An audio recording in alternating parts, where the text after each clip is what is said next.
deadly tornadoes that swept through our northern communities last night. My name is Todd Hollst. I'm the host of the Evening Edge, Monday through Friday, 5 to 7. Taking your calls at 937-457-1290. You can watch the live stream on Facebook and YouTube. And I'd love to talk to you, especially if you are up there in the northern part of the Miami Valley. Those counties, of course, Mercer, Auglaize, Shelby, Miami, Champaign, Darke, and especially Logan County. If you would like to, share with your fellow WHIO listener what your experience was, what you saw, if you experienced any damage, we'd love to hear from you. 937-457-1290. Last night I was at home with my wife and we were watching the coverage, and we've given a lot of accolades to Austin Chaney and Nick Dunn and James Brown and Gabrielle Enright. They did a great job. But you know what? They're expected to do that. And here at WHIO, we're expected to give an incident like this the coverage that it deserves. This is a situation where, unlike the Memorial Day tornadoes, we've got 3 people dead. They've lost their lives. This turned into a mass casualty situation, a deadly scenario. And I can't, I've lived here all my life. I was around during the Xenia tornado. I was living in Beaver Creek. I remember being in, the basement of our tri-level house and with a mattress over our head. So at the age of 5, I had a very, very, vivid memory of taking cover and taking shelter of a deadly tornado. And we've experienced that once again. So if you'd like to chat with us, 937-457-1290. Let's talk to, is this Jack? Yes. Jack in Lakeview. How are you, Jack? I'm having a hard time hearing you, Jack. Oh, okay. Hang on. Let me pull over here. I'm trying to get to my house. Okay. Well, be careful. Be careful out there on the roads. They got everywhere blocked down. We've had our grocery stores, our hardware store. I mean, there's hundreds of houses just laid over, trees are, a lot of people are on edge around here. Yeah, I saw a report earlier online that some of the businesses there in Lakeview, the community market, the Lakeview Hardware, then there was further east from there, I guess, Indian Head Roadhouse, Padrone's Pizza, Lux, La Playa, Azul, all kinds of damage up there. For sure. Yeah, it's dead on. And I will message you pictures of on the Facebook page here. I'll send it to your messenger so you can see directly. Oh, yes, please do. Please do. Yeah. A lot of the vacation spots are all gone. I mean, it looked like day after World War II out here, man. I've never seen anything like this before. Well, please be careful out there, okay? Take care of yourself. Right. I appreciate your call. Let's see. Todd. Have a good night. You too. Let's see. Who do we got? Chad in Bell Fountain. Hey, Chad. Hi, how you doing today? Good. I just wanted to comment real quick. I actually called this morning and spoke to someone else about this. I was literally standing on my front porch last evening watching the storm, and literally Bell Fountain only got sideswiped. We had a little bit of hail, a little bit of wind, and just some drizzle of rain. And literally 15 miles away, any lake got decimated. Yeah. How big was the hail at your house? Because the storms that we heard about a few days ago, they were talking about baseball size hail. And I'm just curious what sort of hail that you experienced. We literally got maybe pea-sized hail, and it didn't even last, but I want to say a couple of minutes. I literally stood on my porch for half an hour, and I could hear the Bell Fountain, the tornado alarm going off. And in a distance, I think right around that time, this is about maybe 8 o'clock, Yeah. Sydney got hit, and then Indian Lake was getting hit about the same time. And the lightning was just almost apocalyptic. I mean, I've never, in my 51 years, I've never seen nothing like this. Yeah, my wife and I, when we were watching the Channel 7 last night, Austin and Nick, they had cameras up. They had the Greenville camera up. And I mean, it was just constant lightning. It was like for a second you thought the light was just kind of swaying back and forth, and that's what was causing that feature. But it was just unbelievable amounts of lightning.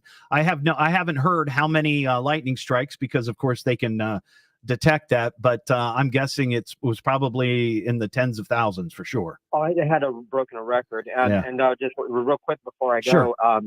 I was getting live Facebook feed from some friends of my kids, and I have adult children, and one of them was taking live video of his grandmother's trailer, and it was literally torn in half. And he had a bedroom there, and he was showing just some of the neighboring homes and things, and it was completely leveled. I mean, and I grew up at the lake in high school in the early 90s.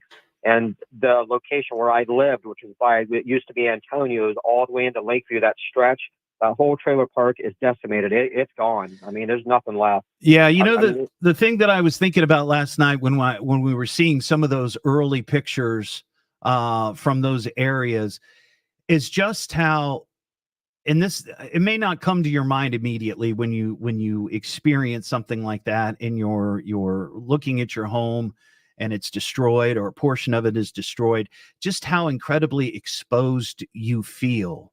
Because when the front part of your house is missing and you see everything that's inside and all of your belongings are all over the place and there are people walking by, I mean, I just can't imagine that feeling. It was like watching a movie. When I'm sure people have probably commented about watching movies like what is that movie, Into the Storm or Twister and things. It's literally like that. People see that aspect of entertainment, not realizing that those are based on real events, and then now it happened to us in our neck of the woods. I mean, I'm at a loss, and because I grew up in this area, and I did go live there for a while, and my sister lived there. She's safe, thank God. My wife's mom and dad, who are both elderly and kind of disabled, they were okay. I mean, they got the edge of it, but between Russell's Point and Lakeview, gone. Yeah. I mean, it's just, I'm at a loss. I mean, I'm praying for the people, and a lot of donations are coming through, and I'm helping as best as I can, but my thoughts and prayers, and I just pray to God this never happens again. I'm with you, Chad. Thank you so much for your call. I appreciate it. We've got Xavier Hertzovich. Excuse me. Xavier, how are you? I've been better. It's really rough out here. I'm up in Logan County. I've been here really essentially since the middle of the night. Yeah. It is really, really tough out here. The last caller, he hit the nail on the head. It looks like something out of a movie. I spent a lot of the morning in Lakeview. I'd be driving through downtown Lakeview. It looks like a zombie movie because everything is just battered and destroyed and debris everywhere. And of course, I was there very early, so it was empty. It's a really rough go of it for people here in Logan County. Russell's Point is another area that's been hit very hard. Trying to get from Lakeview to Russell's Point was very difficult. Every road is just about shut down. Then when we got here to Russell's Point, there's not really many places they let us go because they're still doing active search and recovery efforts in portions of Russell's Point because they needed to get big machinery in here, and that was something they couldn't do last night. Yeah. So even in a car decked out with News Center 7, there's spots where you just cannot get to, no matter if you're the media or not. So it's going to be probably at least until tomorrow before we can even really get a good idea of exactly what the damage looks like in Russell Point. I've been seeing a lot of pictures and video that people have been shooting, and I posted this on my social media.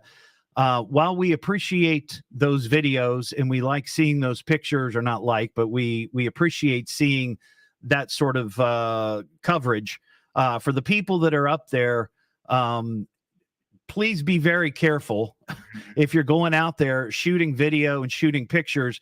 And in particular, if you don't live there, don't try to go there. Don't get off, park your car and start walking and try to, there's plenty of people up there that have cell phones that can take video. You don't need to be there, and that's a real problem. And we experienced that in the Memorial Day tornadoes, where a lot of people want to go out sightseeing. And this is not the time for that. Oh, sure. Yeah. You wanna see this, especially for people that have connections to here, or maybe live nearby or grew up here. You want to see what happens. But the sheriff's office, the first responders here, are really pleading with people to stay away. Yeah. Right now, it's just not safe. I mean, I kind of, for a living, go into not so safe situations to show people what's going on. And they're not even really letting us get to some of these areas because it's that unsafe. And that's not something that happens very often. We get to I've been in some pretty sticky situations. Sure. Doing what I do for a living, but that's how bad it is in some of these spots, that they're not even letting us get there. So they're really asking people to stay away, especially from Russell's Point. And I know that there are so many people here, Todd, that want to help, that are seeing, images on social media. They're seeing it on News Center 7. They're hearing about it here on WHIO, and they want to do something about it. And right now, the sheriff said they are overwhelmed with that response. They appreciate that response, but there's going to be a day and time for that. Yeah. Right now, they're just not at that point yet. And inside the building here, we actually had a meeting a little while ago, and we're trying to come up with a way to help our listeners, help those folks in those northern communities. So we're going to be talking about this. We're going to put something together that will be a very easy way for folks to help, and help in the aid and recovery of those folks. Xavier, I appreciate you calling. Will you call back maybe a little bit later? I'm on until 3, maybe after the governor arrives and takes his tour. You can give us a recap or something. Yes. Yeah. We are standing by, awaiting Governor DeWine's arrival. I might have to jump on TV. Oh, no, that's fine. No, that's fine. I got you. I'll tell them I got to go talk to my friends on WHIO. There you go. I appreciate it, Xavier. Thank you so much. Let me talk to Glenn real quick. He's in Russell's Point. Hey, Glenn, how you doing? Oh, we're doing pretty good. It's tore up around here, stuff like that. But I had to go over and get my son last night. He was inside that grocery store over there in Lakeview by the hardware and stuff. It got hit. Was that the community market? Yes, he worked there. Oh, wow. So when he was inside, I mean, was he hunkered down? Did they take cover? Did they have warning? Did they, how did they handle it? Oh, they had plenty of warnings, and the manager got everybody hunkered down back in the meat locker back in the back. Excellent. Everybody come out unhurt, but the store and the hardware store and all that through there is just demolished. I mean, it's pitiful. Yeah, and what's so devastating about those locations, those are vital pieces of the community where people in dire need are going to need to go. The food and the hardware to help rebuild, and I mean, just devastating, Glenn. Well, I'm glad. Go ahead. I've lived around this lake now almost 52 years. And I have never seen anything like this. Yeah. I've been through the lightning storms and wind storms and stuff like that, but this is the worst I have ever seen it around here. I believe it, Glenn. Well, be well and take care of your family, okay? Okay. All right. Thank you. You too. There you go. If you'd like to give us a call, 937-457-1290. This is a special news edition of the Evening Edge. My name is Todd Hollst here on WHIO Radio.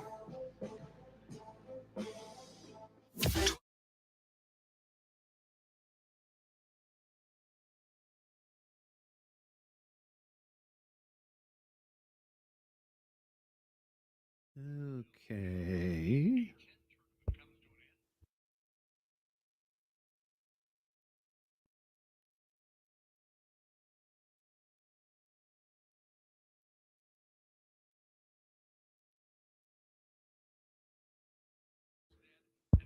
Okay, there you go. All right. They still had my mic turned on. Things are a little different today. Hey guys, I recognize a lot of the names watching right now. Some new to the show, I think, because I'm on at a different time today. Looks like. Well, I hope you're all doing okay. I heard from a couple of you last night, and I'm so grateful that you're all okay. I hope that if you did sustain damage, it wasn't too devastating, and that you're able to easily clean up and pick up after this horrible event. I was thinking about all of you up there in the northern part of the Miami Valley. It was a devastating night, to say the least. And a lot of you did ask. I reached out to Crazy Casey. Haven't heard from him in a while on the show. I think he's got other things going on, and he's not able to call in or participate as much as he would maybe like. But he told me he's doing okay, and he was not actually at the lake at the time. So he said he was in Inglewood. So fortunately, he was okay, and he was seemingly out of harm's way. Leslie, I'm glad to hear that. So good to hear that. I was hoping that somebody might be able to call and talk to me about.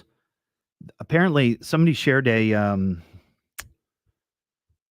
picture of a statue of some sort near Indian Lake, and I guess it's gone now.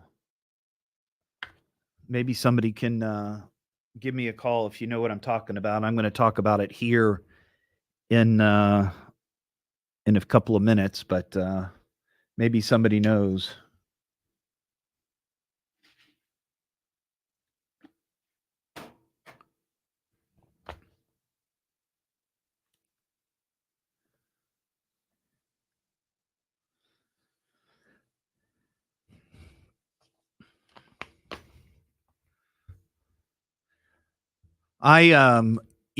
No tornado is routine, no tornado warning is routine, but I'll tell you, last night when we were watching Channel 7, Mary and I, they said mass casualty emergency, and that took the wind right out of me, as I'm sure it did many of you. Susan, they put me on early so we can talk to folks locally about the tornadoes and everything that happened last night. We'll get back to normal programming later this afternoon. After my show, there will be UD basketball. Last night's game. We have to air it. Part of our agreement. So we're going to air the game from yesterday. And then after that, Sean Hannity will be on. But I'm not on my normal time tonight.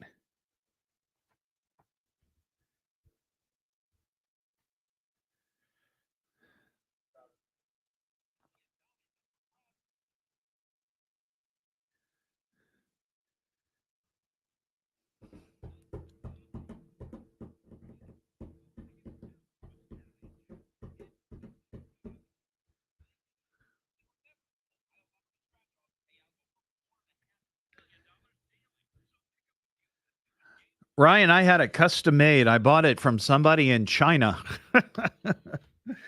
on Amazon.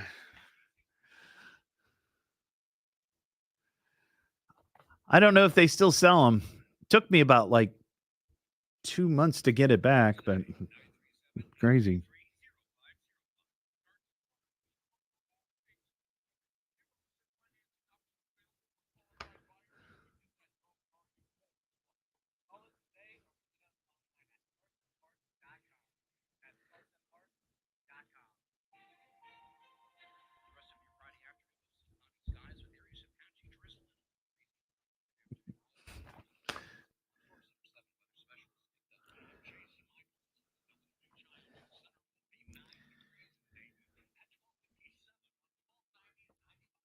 WHIO. This is a special news edition of the Evening Edge. My name is Todd Hollst, continuing coverage of the deadly tornadoes that swept through the northern communities last night, taking your calls at 937-457-1290. I'm hoping that somebody can give me a call and fill me in on this. Someone shared a picture with me, and this is from Indian Lake, and it looks to be some sort of statue. It looks like, I don't know that this is part of a church, but it's a statue, and they show a before photo and the after photo. And the statue is completely gone. It looks like maybe the base is there, the base of the statue, but I'm not sure what this was. Maybe somebody can give us a call and let us know, 937-457-1290. And we want to talk to you, the folks up there in the northern part of the Miami Valley, what you experienced last night, what your current situation is. But the folks that live south of there is a way that you can help. If you happen to be in the Centerville area in particular, they're going to be taking donations at Cornerstone Park. That's today between 4 and 5 p.m. And they are asking for diapers, clothing, paper products, blankets, canned goods. And I believe I heard Letitia Perry during the noon newscast on Channel 7 that they might also be handing out eclipse glasses. So come on out, make a donation, and get yourself some glasses for the eclipse coming up. Mark in Lakewood. Hey, Mark. Hi. How are you? Fine. You were talking about the statue up at Indian Lake. Yes. They called her the mother of the lake. It's Mary Mother. It's been there for just decades, literally decades. Okay. We have a summertime vacation place up there, and we're right on the edge of Orchard Island. And my son was up there, and he said it's just complete devastation. Thankfully, our place is fine. Mm-hmm. But he said just literally within 150, 200 yards of our place is Spend a Day Marina. It's gone. Yeah. It's pretty well wiped clear out. He said Orchard Island is pretty well completely wiped out. He said his exact words were, "I thought this only happened in the movies." Yeah. He said, "I never dreamed it could be real life." So it's pretty bad. Yeah, the video and the photos that I've seen, we've all seen, are just breathtaking. There's aerial photos of that area, I believe, on WHIO.com that you can see. But Mark, I appreciate your call, and I'm glad that your family's safe. Well, we thank God, because our daughter's been staying up there. We live down by Troy, but our daughter's got a GA position at UNHO in Lima, mm-hmm. and she's been living up there because it's a closer commute to Lima for her. Yeah. And she just happened to be, this is their spring break right now, and she happened to be back in Troy house sitting for her aunt and uncle. So she wasn't in the path. For sure. Yeah. No, thank God. Yeah. All right, Mark, I appreciate your call, my friend. Thank you. 937-457-1290. If you'd like to join the conversation, please give us a call. This is a special news edition of the Evening Edge. I'm Todd Hollst here on WHIO Radio. From the McAfee Heating, Air, and Plumbing Studios, breathe easy. Choose McAfee. WHIO Dayton and WHIO FM Pleasant Hill. This is the station Dayton turns to first for live team coverage of breaking news. WHIO Dayton Springfield. Your news starts Yeah. Okay. Thank you, Leslie.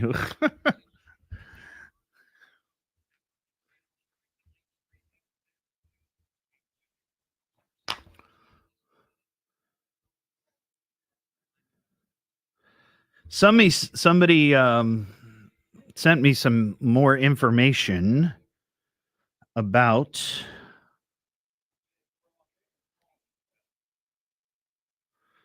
I think. Let's see here.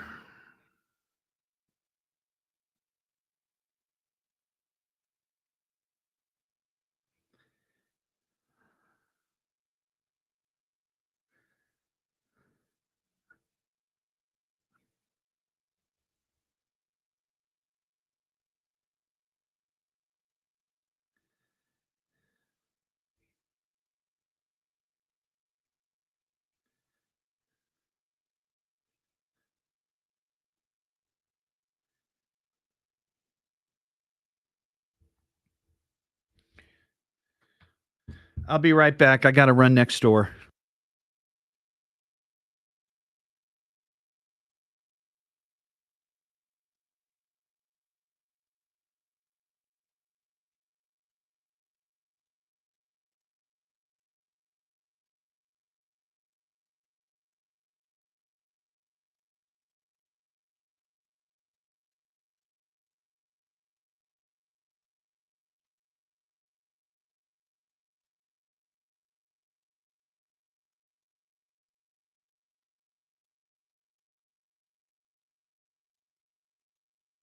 All right.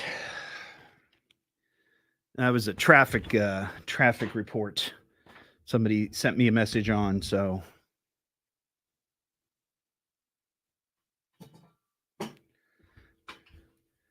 well, I'm if nothing, I'm lightning quick. Much like Taylor Swift, I'm lightning on my feet. Like a cheetah.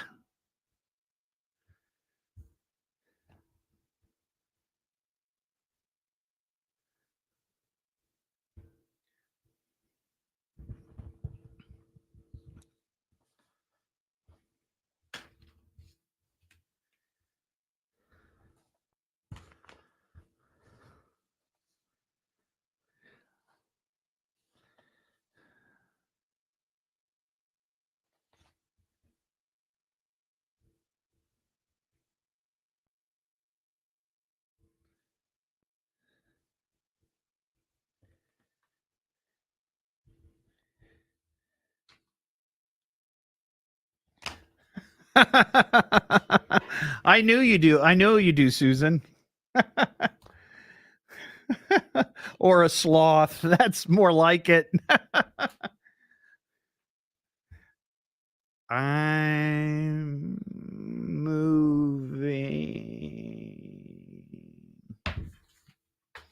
Sloth like.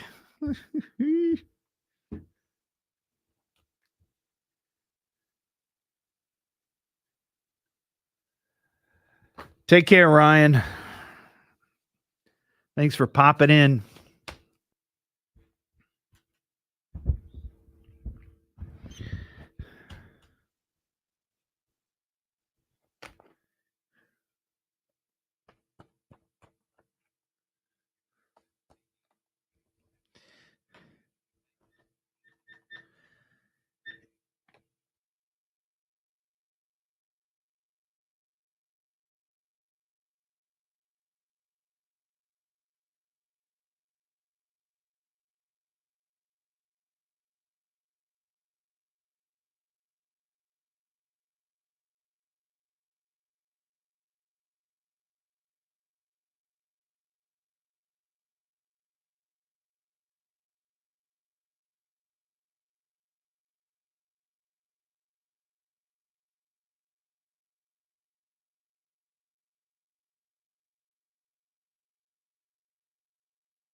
No, Tim, we're not going to count that.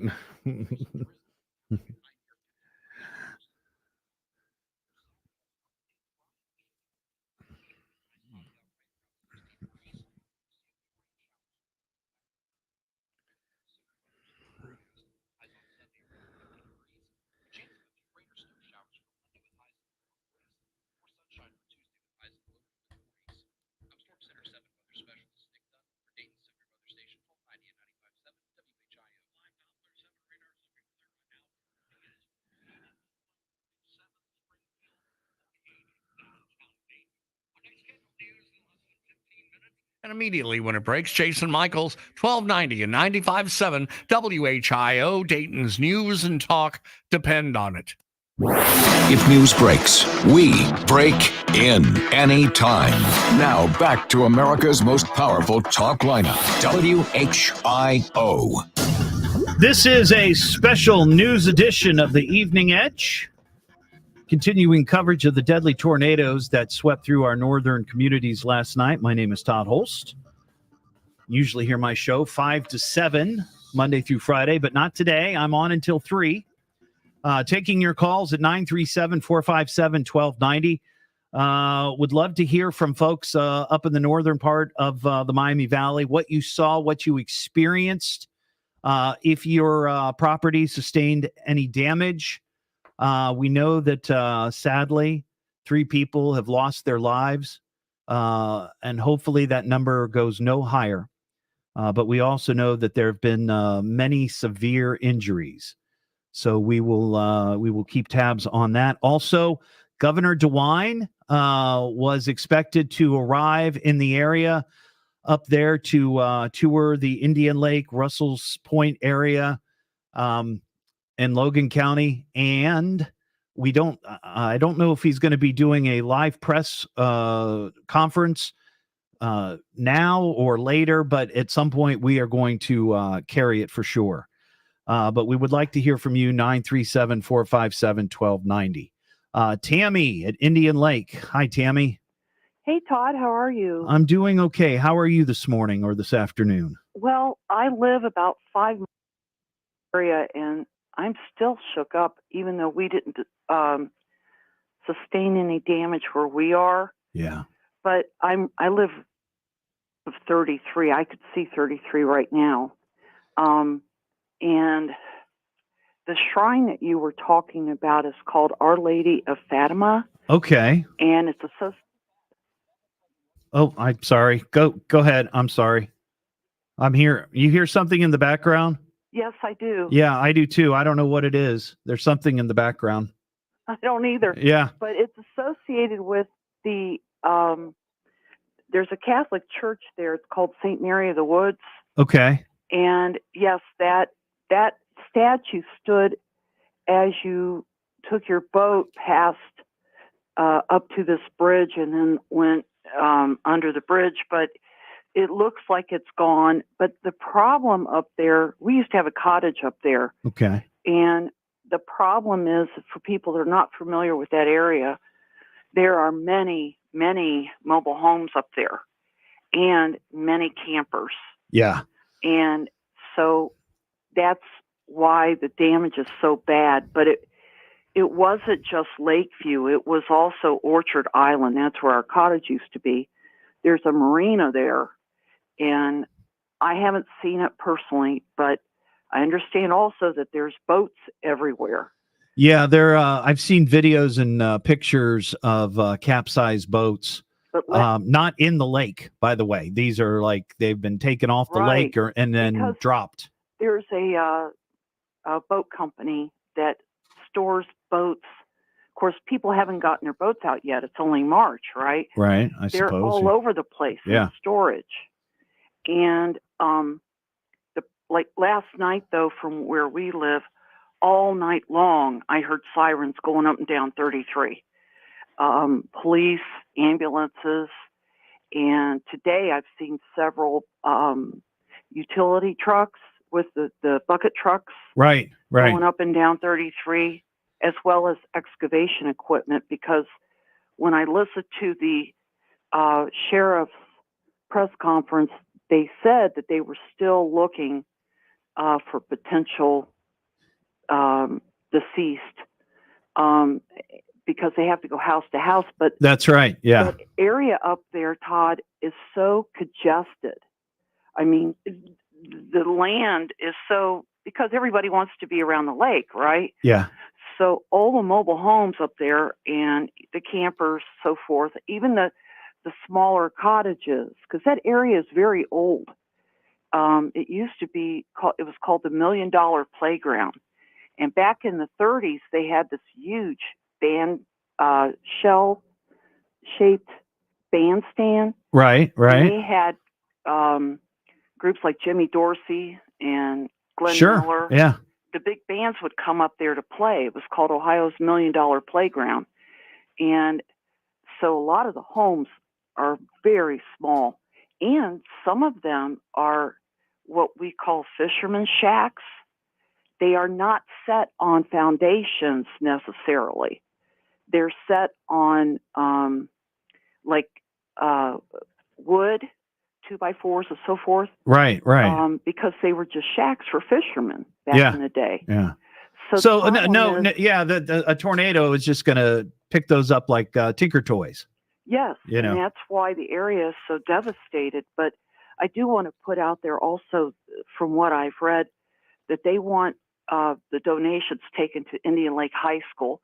The reason is because the high school is not very close to that area. It's farther out, so they can handle, the traffic and so forth. Gotcha. But yeah, we are all very heartbroken. Yeah. Everybody knows someone here that has a place up there or has been up there or, whatever, but they'll come back. Yeah, they will definitely come back. Definitely. Thank you, Tammy. I appreciate your call. Stay You're safe welcome. up there. Stay safe. Todd in Lakeview. Hey, Todd. Hey, Todd. Hey, Todd. Yeah, can you hear me? Yeah, I can hear you. Go for it, man. Yeah, one main problem is cell service is in and out really bad up here. I don't know if it's just everybody on their cell phone or if a tower got hit. Well, I was going to ask that because somebody on the live stream asked that question about cell towers being hit or trashed, as he put it. I'm just curious if anybody has seen that, like if they have knowledge of a cell tower being destroyed or damaged. I got up early this morning. We're going to be out of power for a while. I live on Harrison Street, which is one street over from where the tornado directly hit everything. Right. I do have some minor damage, but house is still standing. But there's a new subdivision with brand new beautiful homes that are just flat and there's nothing there. Then last night they were asking for any first responders or anybody had any training, which I have. They were asking for people to search homes and everything. And as I'm walking down to Main Street, the center of town, buildings that have been here, I'm 52 years old. I lived here my whole life, but I've never, ever seen any kind of damage like this other than being on TV. Yeah, Xavier Hershovitz from News Center 7 was talking about a laundromat that's up there I guess was a cinder block building. And you would think maybe that would be, strong enough to endure some heavy winds, but it was nothing for this tornado. Yeah, the old firehouse that used to sit here in town was converted into a public library. It's gone. The city building where all the business is done, the mayor's office where we pay the utilities, it's gone. It's just amazing on how much damage that there is. And a lot of the issue is you got people that want to look at everything. Yeah, I mentioned that earlier. The sightseeing, this is not the time for that. I mean, I remember during the Memorial Day tornadoes, I didn't live by there, but that was an area that I was very familiar with and grew up with. I grew up in Beaver Creek, and a portion of Beaver Creek was hit pretty hard. Right. And, I understand the draw. I understand not so much from a thrill standpoint, but just especially if you have a connection to it. And I remember we didn't, my wife and I, we weren't any of the looky-loos, we kept our distance. But at some point, maybe a week or so later, we were able to sort of drive by on Grange Hall Road, and it's devastating, Yeah. So. Well, I had to go get a generator this morning, so I went to Wapakoneta to the Lowe's, and knowing all the back roads growing up here my whole life, you can see where there's woods that they're out in the middle of nowhere, that you can see the path where the tornado is just cut a hole right through them. Right. And that's from Santa Fe all the way up here, and it just you could follow the damage. There's I don't know if you can understand. There's a China container that somebody used for a storage center, where it was staged, or where it was at. It was a quarter mile, and the wind picked it up, or the tornado picked it up, and it's in the middle of a field, just sitting there. Wow. And them things are heavy, so yeah, that tells you what kind of force that tornado was and how strong those winds were when it came through last night. Yeah, Todd, I appreciate your call, and thank you for your work last night, helping with the rescue and recovery. No problem. Take care. That line's open, 937-457-1290. Clinton in Piqua. Hey, Clinton.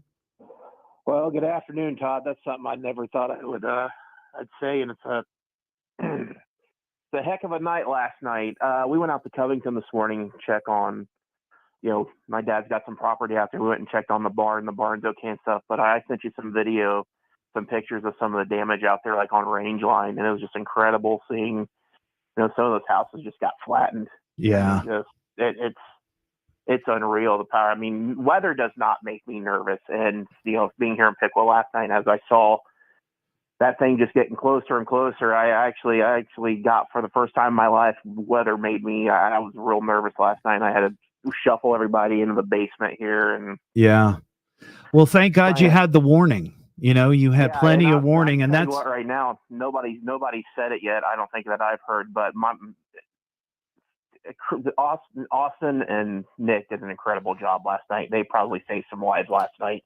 They most certainly did, Clinton. And when my wife and I were watching last night, I was just amazed and so proud to be part of WHIO. I mean, it was that way with the Memorial Day tornadoes. It's been that way with all kinds of weather events and things that have happened. I mean, and I'm not trying to self-promote WHIO by any stretch. We have amazing, and not just WHIO, but all the meteorologists from all the stations around. We've got an amazing meteorologist team. Yeah. And I say team because I tell you what, it's incredible how accurate and how much these people is like WDTN and all of them. They all care. I mean, it's incredible. And my hat's off to all of them last night. They did a hell of a job. They were on, it was a marathon. I mean, they were on for like 5.5 hours. Yeah. And I just want to point this out because my wife said something to me. And Clinton, I appreciate your call, buddy. I got to roll here. Yep. But my wife made this point. She was watching some of the comments last night, and I'm just gonna say this.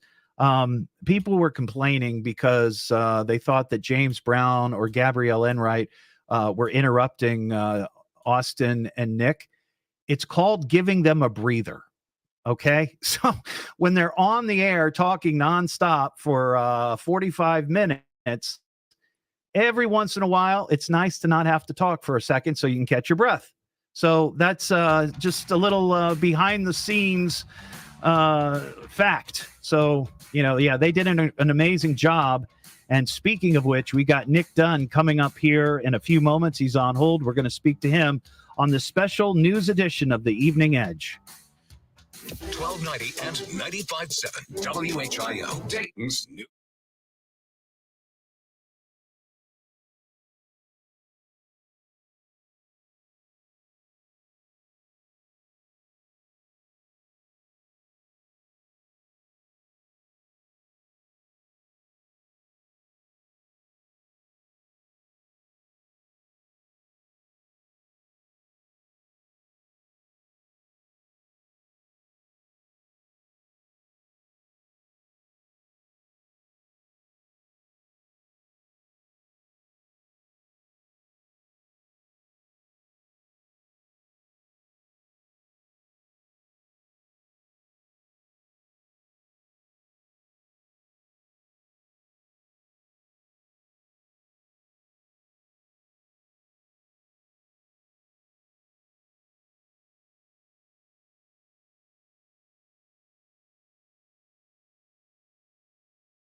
All right, we got Nick Dunn coming up.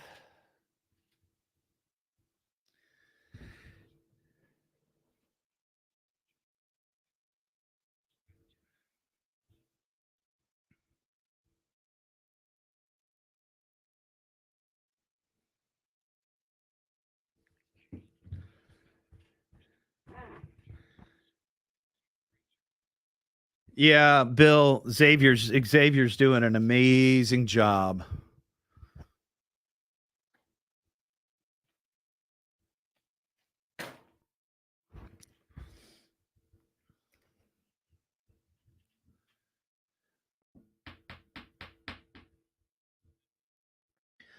Okay, Sharon, let me see here your message. My sister has a cottage on Orchard Island. Her house is still standing, thank God, but her pontoon is not she is not too sure of.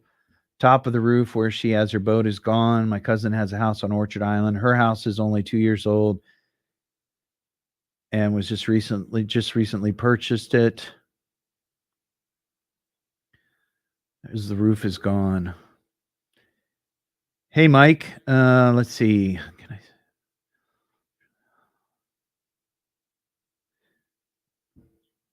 Thank you, Mike. Yeah, my sentiments exactly.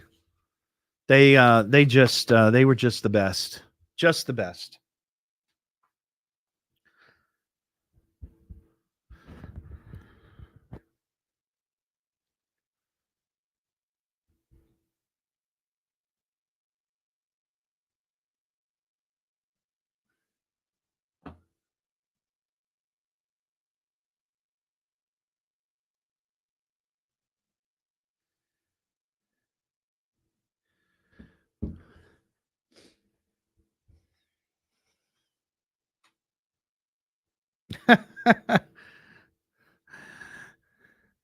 I guess it could be the afternoon edge, but I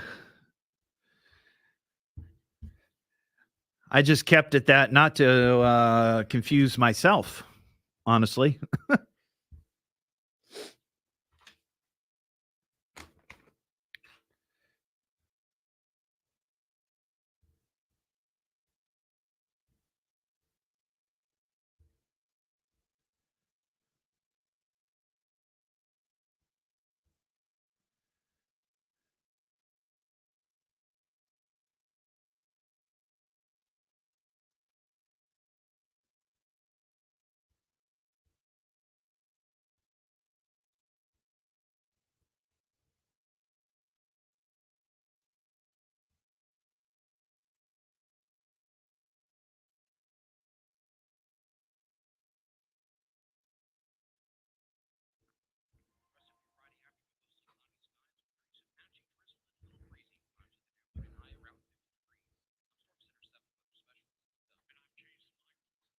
WHIO News Center, 48 degrees in Dayton at 127 on 1290 and 95.7 WHIO.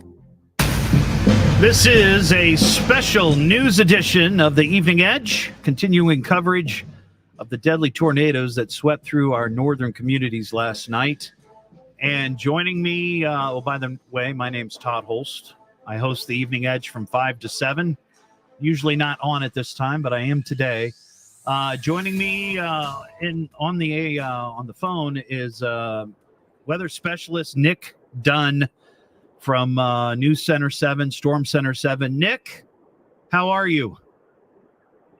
I'm doing well, sir. Can you hear me okay? Yeah, I can hear you just fine, just fine. So you were on last night with Chief Meteorologist Austin Cheney, and I want to hear about the storms. I'll just say quickly, you guys did a great job.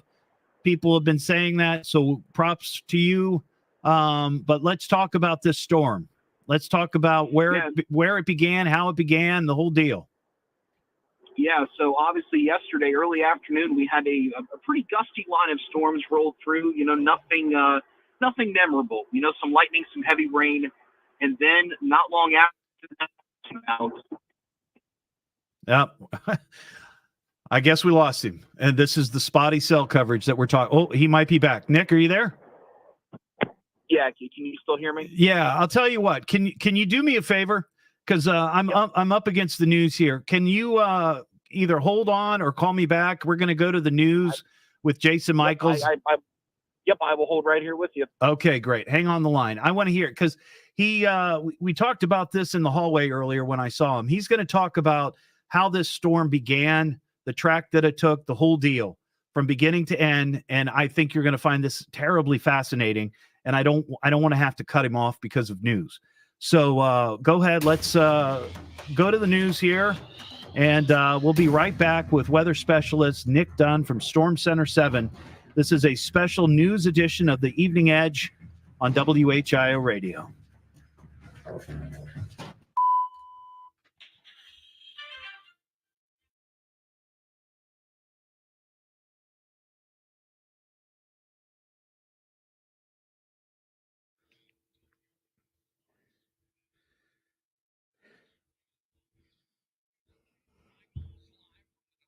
All right. Chad, let's see. What do you mean? I'm not sure what you mean, Chad. How are people engaged with the show right now? You can call. Is that what you mean? I'm not sure what you mean by that.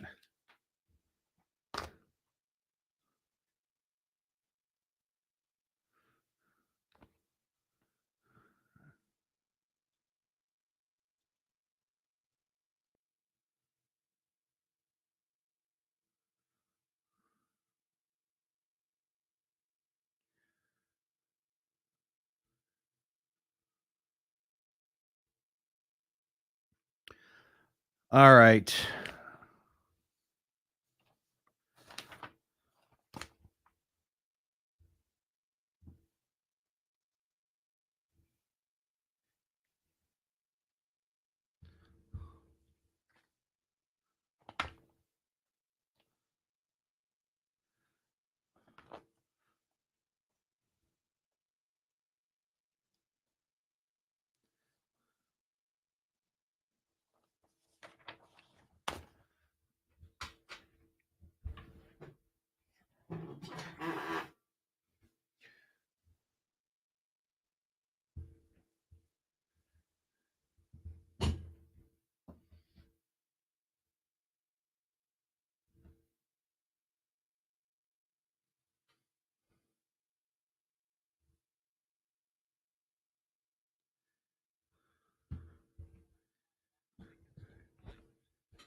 Clinton, you said that your friend lost his house.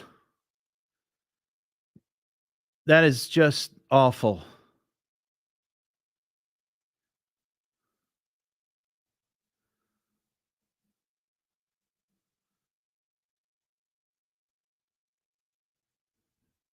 Oh, okay. I got you, Chad. Yeah. Okay. I'm sorry. I understand. Yeah. I can get, I get emails. If you want, you can send me messages on social media. I'm on Facebook. Just look for @Evening Edge Todd. I have a show page where you can watch the live stream. Maybe that's where you're watching it, or today you can watch it on WHIO Facebook page. Normally, I'm not on the WHIO Facebook page, but tonight or today I am for sure. Clinton, I don't know if I'd love to talk to him if he would be willing to call. I know this is a terrible time, but I think it would be an interesting, compelling conversation interview that people would get a lot out of. But if you share that with him, maybe.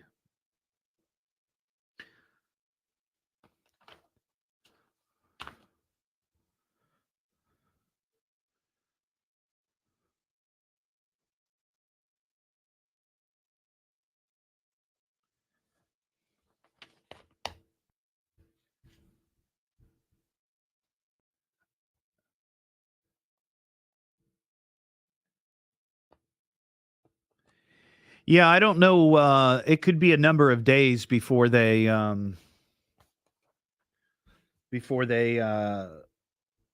decide. Though I did hear that they already determined that I think a storm maybe in Mercer. I'm trying to remember. Was at first they said if it was an F1, and then and I think they upgraded it to an F2.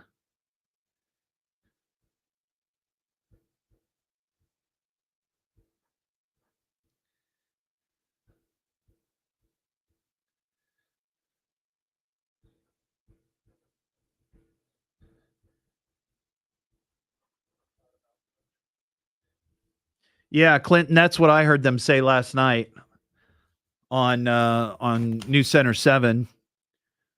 It was a stovepipe. Though I kept calling it a stovetop to my wife, and she's like, "You mean the stuffing?" I'm like, "No. Oh, stovepipe. That's right."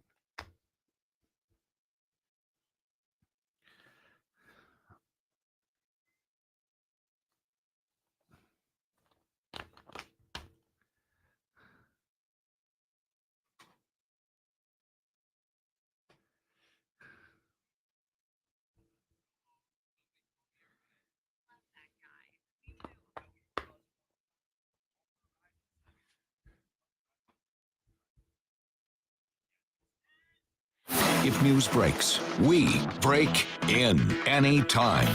Now back to America's most powerful talk lineup, WHIO. This is a special news edition of the Evening Edge. I'm Todd Hollst. Continuing coverage of the deadly tornadoes that came through our area last night in our northern communities. Talking to you, 937-457-1290. If you're up there in the Logan area and you're able to call, Mercer, Allglaze, Shelby, Miami, Champaign, even Dark, sustained damage. I'd love to talk to you, 937-457-1290. All right, now we're going to go back to Storm Center 7 weather specialist Nick Dunn. Nick, thanks for hanging on, buddy. I appreciate it. Yeah, no problem. I am, just so you know, I'm currently en route to Logan County to meet up with Xavier Hershevitz and get some other updates for other folks being impacted across Logan County, obviously the hardest hit area. And we'll kind of go back and kind of, recap everything from yesterday. We started off with, we had a gusty round of storms during the early afternoon, and had a couple folks say, hey, maybe that's going to kill it off. Well, what happened is, we saw that sunshine. Yeah, it got sunny. Skies. The energy. It got sunny. It got warm. It got muggy. It felt kind of late spring, early summerish out there. And we saw those dew points in the 60s. We had temperatures in the 70s. And this time of year, that's never a really good sign. We also had a warm front, which, to kind of keep it simple, kind of separates the air masses. That was overhead and not too far to our north as well. So all of the energy was there, and at about 5:30, we started seeing some storms firing across Indiana, and these were not just your ordinary storms. These were supercell single-type thunderstorms. Those are the most dangerous thunderstorms on our planet. They are capable of just destructive hail. We saw some of that, Jackson Center. We also had some reports of baseballs across parts of Randolph County as well, and even just to the west of there. And also, they can produce tornadoes, and not just your, weak EF0, EF1 type tornadoes. These can produce, some long track tornadoes, and that, I think, is what we are dealing with now. National Weather Service. I was just gonna get to that point, because a lot of people were having on the live stream having the discussion, like, how strong do you think these were? I think the first what I heard this morning somewhere was that maybe the National Weather Service determined that one of the storms, I don't know if it was in Mercer or where it was at, they thought maybe it was an F1, but then they upped it to maybe an F2. Is that? So what I've seen so far is far western Mercer County, west of Salina, has been rated as an EF1. Now, what we don't know yet, as the Weather Service continues their surveys, I highly doubt that this was one continuous tornado that was on the ground from Mercer all the way over through Logan County. I do think, and tornadoes tend to cycle. They will tend to lift for a short time, whether that's because too much cold air wraps around the tornado itself and chokes it off, and then it regenerates again. And I think now, obviously, a couple of weeks ago, we had a tornado on the ground in Clark County for over 20 miles, and I do feel confident we will see something very similar to that. Potentially is what we're going to find again across parts of Always and Logan County. And it's worth noting, if you're listening to us east of the Miami Valley, say Marysville, and in areas north of there, this tornado continued out of our area and into central Ohio. And I was looking back at some of the archived radar data. Some of this rotation lasted, Todd, for upwards of 70, 80 miles. That's unheard of. That is very unheard of. This is something out of the Great Plains. Right. And, you know, the other thing, too, that I really wanted to kind of touch on, and I touched on this earlier with Nick Roberts, but folks, the debris from this Logan County tornado was lofted 15,000 feet. And think about that. That is almost 3 miles into the atmosphere. And that debris has to drop somewhere. Yeah. Whether it's when the tornado lifts or, you know, maybe it's away from the main damage path. So if you're listening to us even north of Indian Lake there in places like Roundhead there in Hardin County or down in Bell Fountain, the tornado kind of tracked right in between you. You may very well come across a piece of debris today in your yard, in your driveway, your neighbor's yard, and you may not think much of it. But if it looks interesting, take a look at it. It could be a receipt. It could be somebody's personal belonging. Yeah. And Todd, I have family photos. Family photos. Could be family photos. You know, it could be anything. I've seen several cases in Alabama where a receipt travels 50, 60 miles away from its original starting point. Yeah. So if you come across something today, do the right thing. If you come across somebody's family photo, just call your local law enforcement agency. You know, I would not necessarily call 911, but call the non-emergency line and say, hey, I have something here that might be of interest. And let me know. I can relay that to the National Weather Service. Well, and also come across something. Also on social media. I mean, the way things are now, I mean, you can put something on social media and say, hey, I found this picture in my yard or whatever it might be. Do you have any idea who this is or who this might belong to? And the way social media works, it may take a little bit of time, but you may be able to reunite that personal item with its rightful owner. Because, and I mentioned this earlier, I'm so grateful that I've never experienced this firsthand where my house was destroyed or damaged by a storm like this. But the thing that I always remember, because I grew up in Beaver Creek, I was in Beaver Creek during the Xenia tornado of 74. I was living in Xenia when the Memorial Day tornadoes came through. And the thing that I remember with this as well, yesterday or last night, is just how exposed those people must feel that have had their homes destroyed, have had everything that they had inside be littered across the terrain. I just can't imagine what that feels like. I mean, that is something that it's hard words. And the other thing too, Randolph County, there was some initial information last night of 3 fatalities backed by Indiana State Police. However, there was a very staggering number of injuries that I cannot recall happening from one storm in one area in a very long time. 38 injuries in Randolph County. Wow. I don't know the exact locations of those, but I do know about a dozen of them were taken to nearby hospitals. No fatalities so far, but Todd, 38 people from one. I can't even begin to imagine. I mean, we've not seen that type of number. I'll have to do some digging, and I'll be sure to get back with you on this. But I cannot recall one storm in one county injuring that many people in a very, very long time. And that is something that personally for me, that definitely hits hard. Because every single person in the Miami Valley, you know, Austin and I, we're standing there, we're telling you what's going on, and we don't know right away what's going on. We don't know right away how many people are hurt. It takes a little bit of time to get that life-saving information, those life-saving details back to us. And you sit there and wonder, did we do enough? Did we do everything that we were supposed to? And I know we did. Yeah. And obviously in some cases, it's going to be interesting to see, maybe these people got the warning too late. Maybe they were asleep, but every single person that has either experienced damage, loss of property, and that your thought, your experience will weigh heavy on me for quite a while, because this means a lot to me.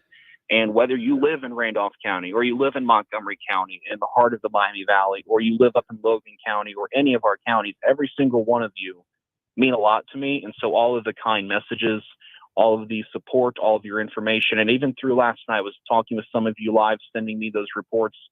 That means so much, because we have to be able to express the severity. And Todd, the other interesting thing too, we were able to see some of these tornadoes on our Skycam network last night. And that, we saw the power flashes in Greenville. We saw the rotating clouds in Salina. We saw the power flashes on the Pickler camera. To be able to actually show folks what is going on means a lot. And I talked with Nick a little bit earlier about this. I arranged for a storm spotter to come down to the Miami Valley last night, and he actually got on that Greenville tornado. We took his audio things to try to tell folks, what he's seeing and what you need to do. He estimated, as it came through Greenville, it could have been a quarter-mile wide, and that's pretty substantial for the Miami Valley. Yeah. You don't typically see, tornadoes at that type of width. So let me ask you, very long. Yeah. Let me ask you this, because one of the things that I heard you and Austin talking about last night, and people brought it up on the live stream, the difference, or if there is a difference, maybe there's just different words for it, but a wedge tornado and a stovepipe tornado. I heard you mention that last night, and I was like, well, I've heard of wedge tornadoes, because you see videos on YouTube of tornadoes, and lots of times they'll say, oh, that's the traditional wedge tornado, but I've never heard of the stovepipe tornado. Yeah.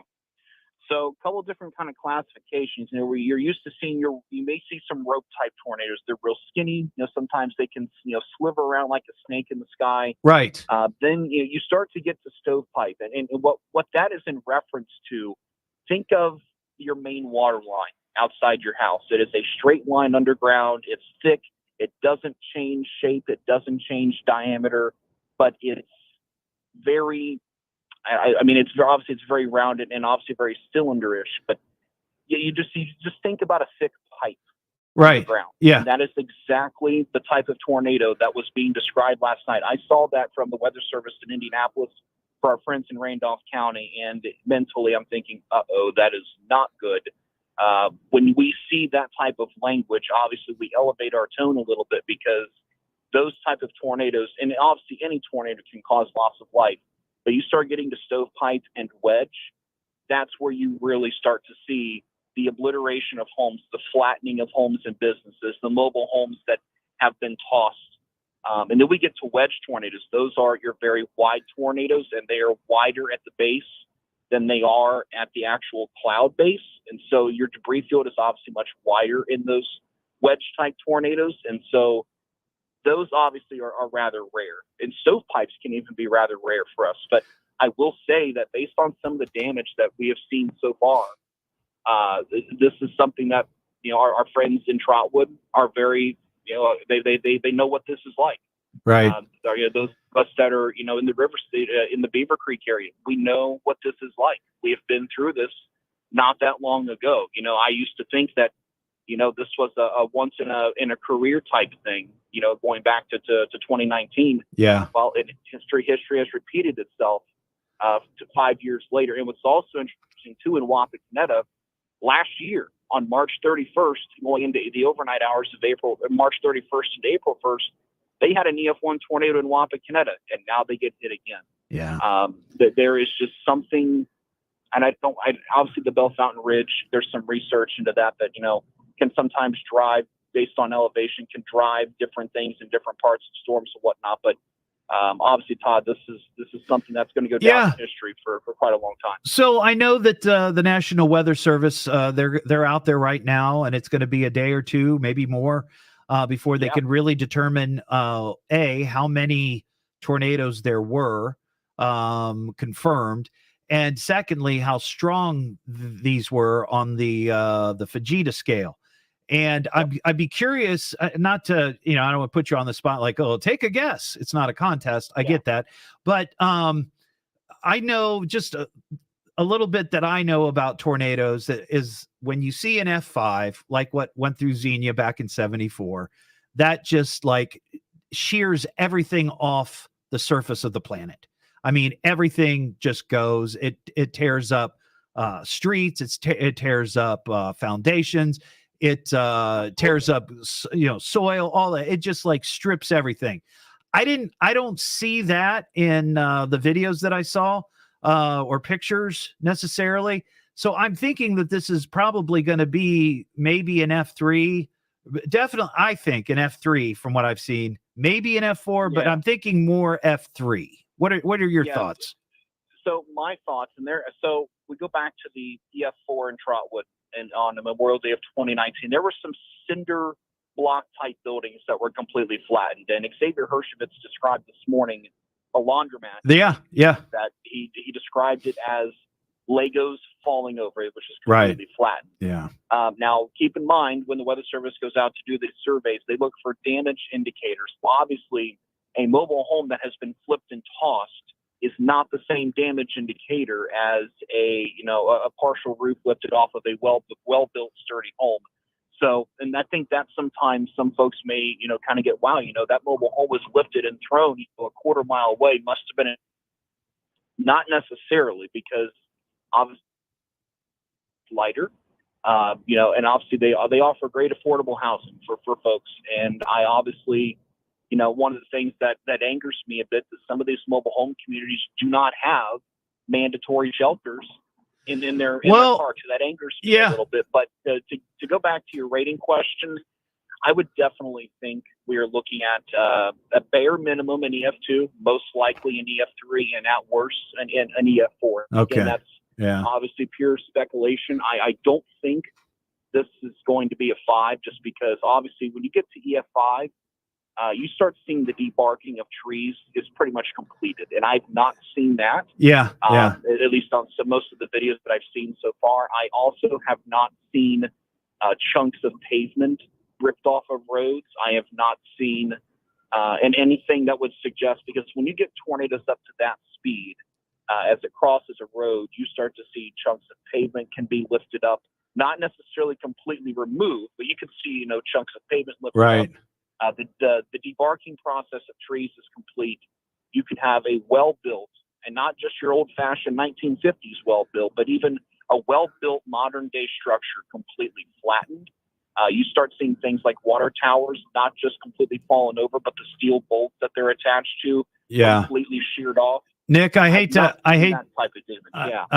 cut you off here, but we got to get to a break. But I appreciate it so much. Thank you for calling. You're very welcome. And we'll talk to you real soon.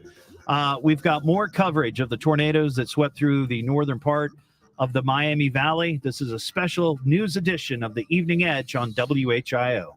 1290 and 95.7 WHIO, Dayton's News and Talk.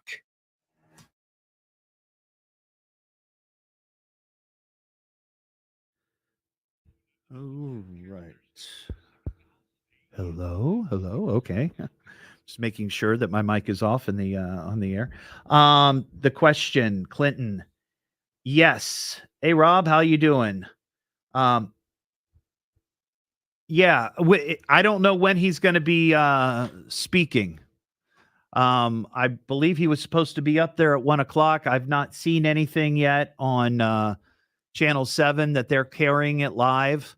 If we carry it, it's going to be through News Center 7. So hopefully we'll have that. But I don't know what the present schedule is. Thanks, Tim. I just thought I'd get out of the way and let him do his thing.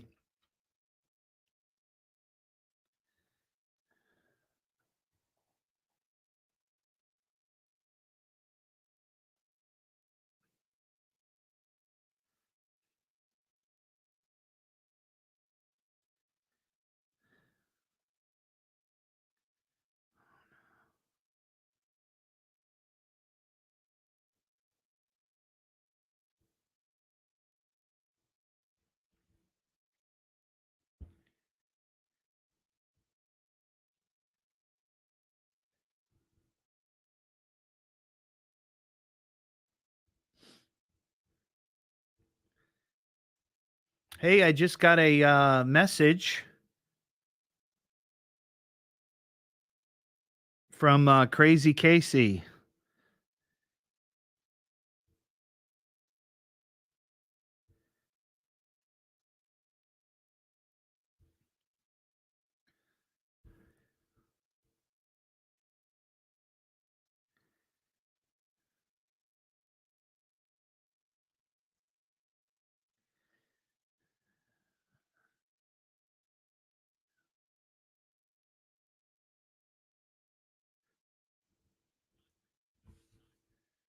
I'm asking Clinton. I'm asking.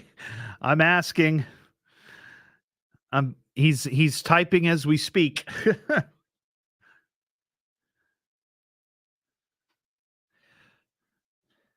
Okay. He is Crazy Casey is okay. He was not at the lake when the tornadoes went through. He sustained no damage to his home, but he does not have electricity right now, which, thousands and thousands and thousands of people don't have power. So he's one of them. Well, thank you, Greg. I appreciate it. Last night I was at home watching this and started messaging Nick Roberts, our program director, and Brittany Otto, our news director, and said, I need to be on early today. So here we are.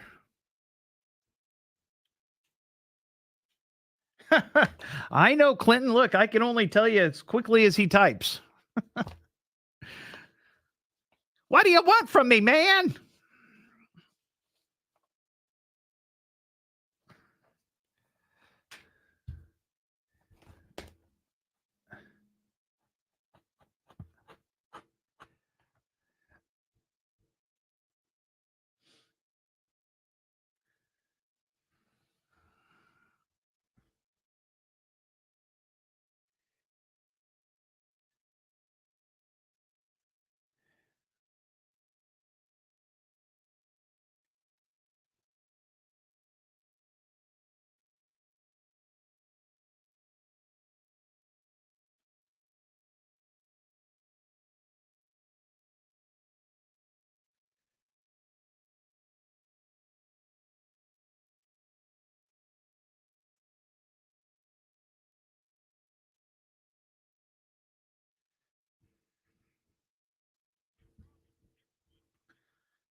Yeah. I was looking forward to beating down the leprechauns, but, just have to save that for next year.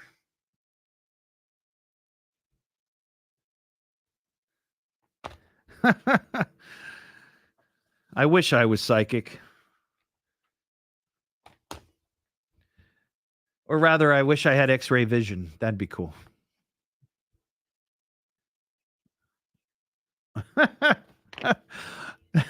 Tim. That's funny. That's hysterical.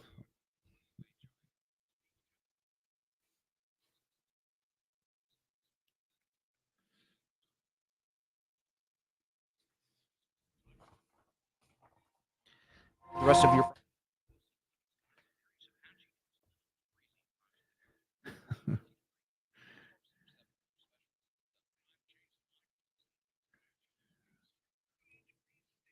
58 on 1290 and 95.7 WHIO. This is a special news edition of the Evening Edge. My name is Todd Hollst, continuing coverage of the deadly tornadoes that swept through the northern part of the Miami Valley last night. Just had a great conversation with my buddy, Storm Center 7 weather specialist Nick Dunn. Kind of gave us a sort of the A to Z of the tornadoes that went through last night. I just want to mention, because I remember when this happened back in the Memorial Day tornadoes of 2019, and I said this on the air, this is the time when you want to have an actual battery-operated radio. That can't be stressed enough. And I remember at that time, I didn't have one. I work in radio, and I didn't have a battery-operated radio. Well, I have a battery-operated radio now. And, last night as my wife and I watched the coverage on Channel 7, it was great, and they informed us, and we knew what was happening. But if your power is out, forget it. If your power is out, your cell phone may not work the way it's supposed to because you don't have your Wi-Fi on, right? We don't know. Maybe we'll find out. Cell towers may have been taken down. That's a real possibility. So, having a battery-operated radio, even if it's just a little transistor thing, just something, I don't even know if they make transistor radios anymore, but you can get them. They're cheap, and you have them ready to go. You have your batteries, you got your radio, because that may be the thing that saves your life 100%, or give you emergency information. For example, the folks up there in the areas that were affected, there are shelters that have been opened up throughout the area. Galilee Lutheran Church, Indian Lake Community Church in Russell's Point, Huntsville Fire Department, Indian Lake High School, and the Red Cross has set up the Bell Fountain First Church of God, located at 1000 East Brown Avenue. So if you need shelter, you need assistance, and you're in those areas, that's the place to go. We're going to be on for another hour, taking your calls, 937-457-1290. Would love to talk to you. If you're up in that area, what you experienced, what sort of damage you may have sustained, 937-457-1290. This is a special news edition of the Evening Edge here on WHIO. From the McAfee Heating, Air, and Plumbing Studios, breathe easy. Choose McAfee. WHIO Dayton and WHIO FM Pleasant Hill. This is the station Dayton turns to first for live team coverage of breaking news. WHIO Dayton Springfield. Your news starts now. Which is Depend one of on the more it. enjoyable things that I like to do on the show. Live from the WHIO News Center with our top local Is story. give people Governor casino. DeWine is heading to Indian Lake, where 3 people died and there were multiple serious injuries from last night's storms. I'm Storm Center 7 weather specialist Nick Dunning. Thanks, Clinton. I wanted you guys to hear a little taste of Jason.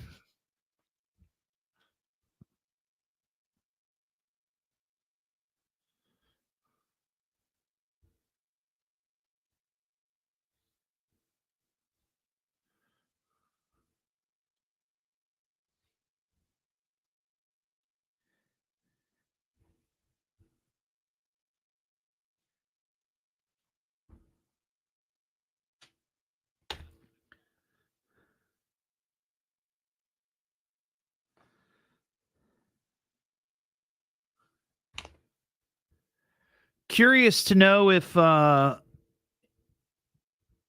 anybody has eaten at Padrone's Pizza.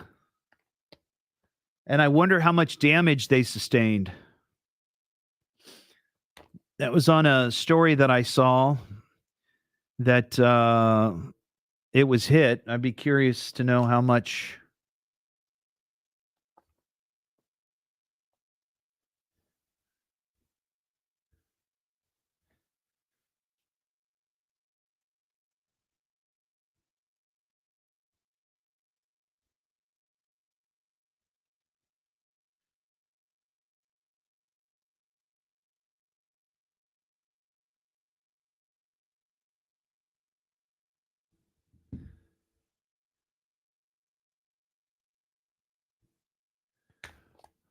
No, Clinton. No. We had, well, let me answer. Maybe I wasn't clear. The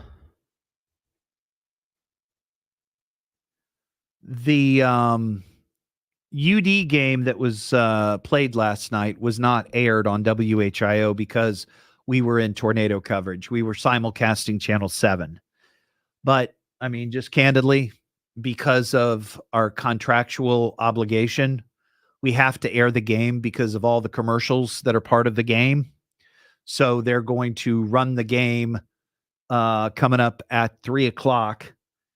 And then, yeah, right. Spoiler alert. And then Sean Hannity will be on after the game. So, yeah. There was discussion here about why we're airing a game that's already been played and we know the outcome, but that's just the way it is. We have an agreement and we got to follow through on it. So,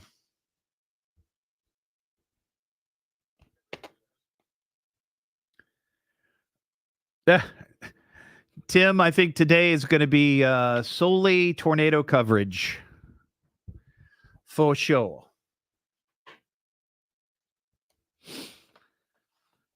So Monday we'll get back to the nonsense and frivolity.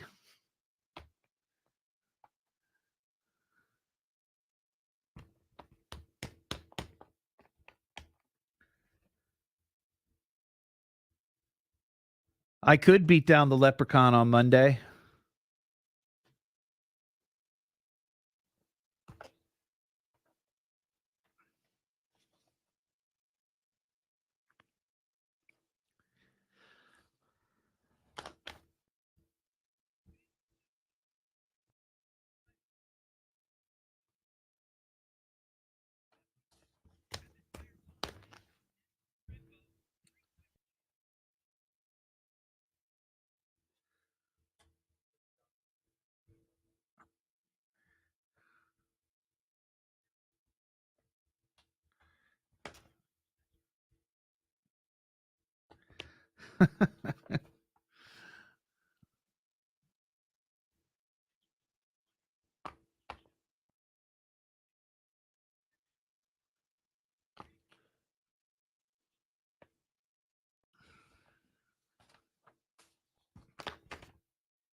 Mostly cloudy skies through the rest of the afternoon with areas of drizzle with an afternoon high near 50 degrees for most of the Miami Valley.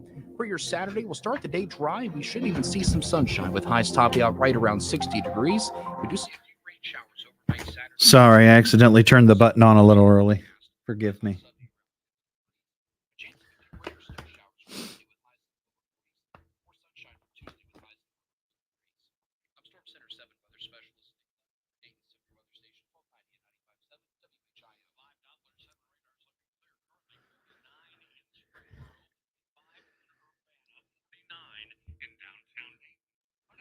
News in less than 15 minutes and immediately when it breaks. Jason Michaels, 1290 and 95.7 WHIO, Dayton's News and Talk. Depend on it. If news breaks, we break in anytime. Now back to America's most powerful talk lineup, WHIO. This is a special news edition of the Evening Edge. My name is Todd Hollst. Continuing coverage of the deadly tornadoes that swept through our northern communities last night. And yes, sadly, I'm sure you've heard by now, 3 people lost their lives in the devastation last night, the tornadoes. Hopefully that number doesn't go any higher. But we do know from reports from the Logan County Sheriff that there were multiple serious injuries. So that's what they're dealing with up there right now. They're still really in a hopefully rescue mode, maybe a recovery mode. They haven't really started the cleanup yet. From what we understand, that will come within the next day or two, few days. I'm sure that, they're putting this together, trying to figure out the best way to do this. I mean, definitely we've heard that there were snow plows. I think I heard last night were already out trying to move debris off main roads. I've gotten some pictures from folks on Messenger, and thank you for that. And by the way, the regular listeners to the Evening Edge, Monday through Friday, 5 to 7, are familiar with a gentleman by the name of Crazy Casey. And Crazy Casey would call in from Indian Lake, where last night was heavily damaged. And I had people ask me on the live stream, which you can watch right now. We are doing the live stream on my Facebook page, the Evening Edge Todd page, as well as WHIO's Facebook page and on YouTube. Crazy Casey is okay. Crazy Casey was not, from what he told me last night, because I reached out to him. I immediately thought of him, and I sent him a message. I said, "Hey, buddy, are you okay?" And he said he wasn't there. I guess he was in Inglewood at the time. And then he just sent me some pictures from across from his house by the lake, and lots of damage, but no damage to his place. And so thankfully, Crazy Casey is safe and sound and didn't have any damage. So maybe I asked him if he would call. We'll see. But I'd like to talk to you, 937-457-1290. Let's talk to Mark in Dark. Hey, Mark, how you doing? Hey, Todd, thanks for being on the air today and keep us updated. Of course. Couple things.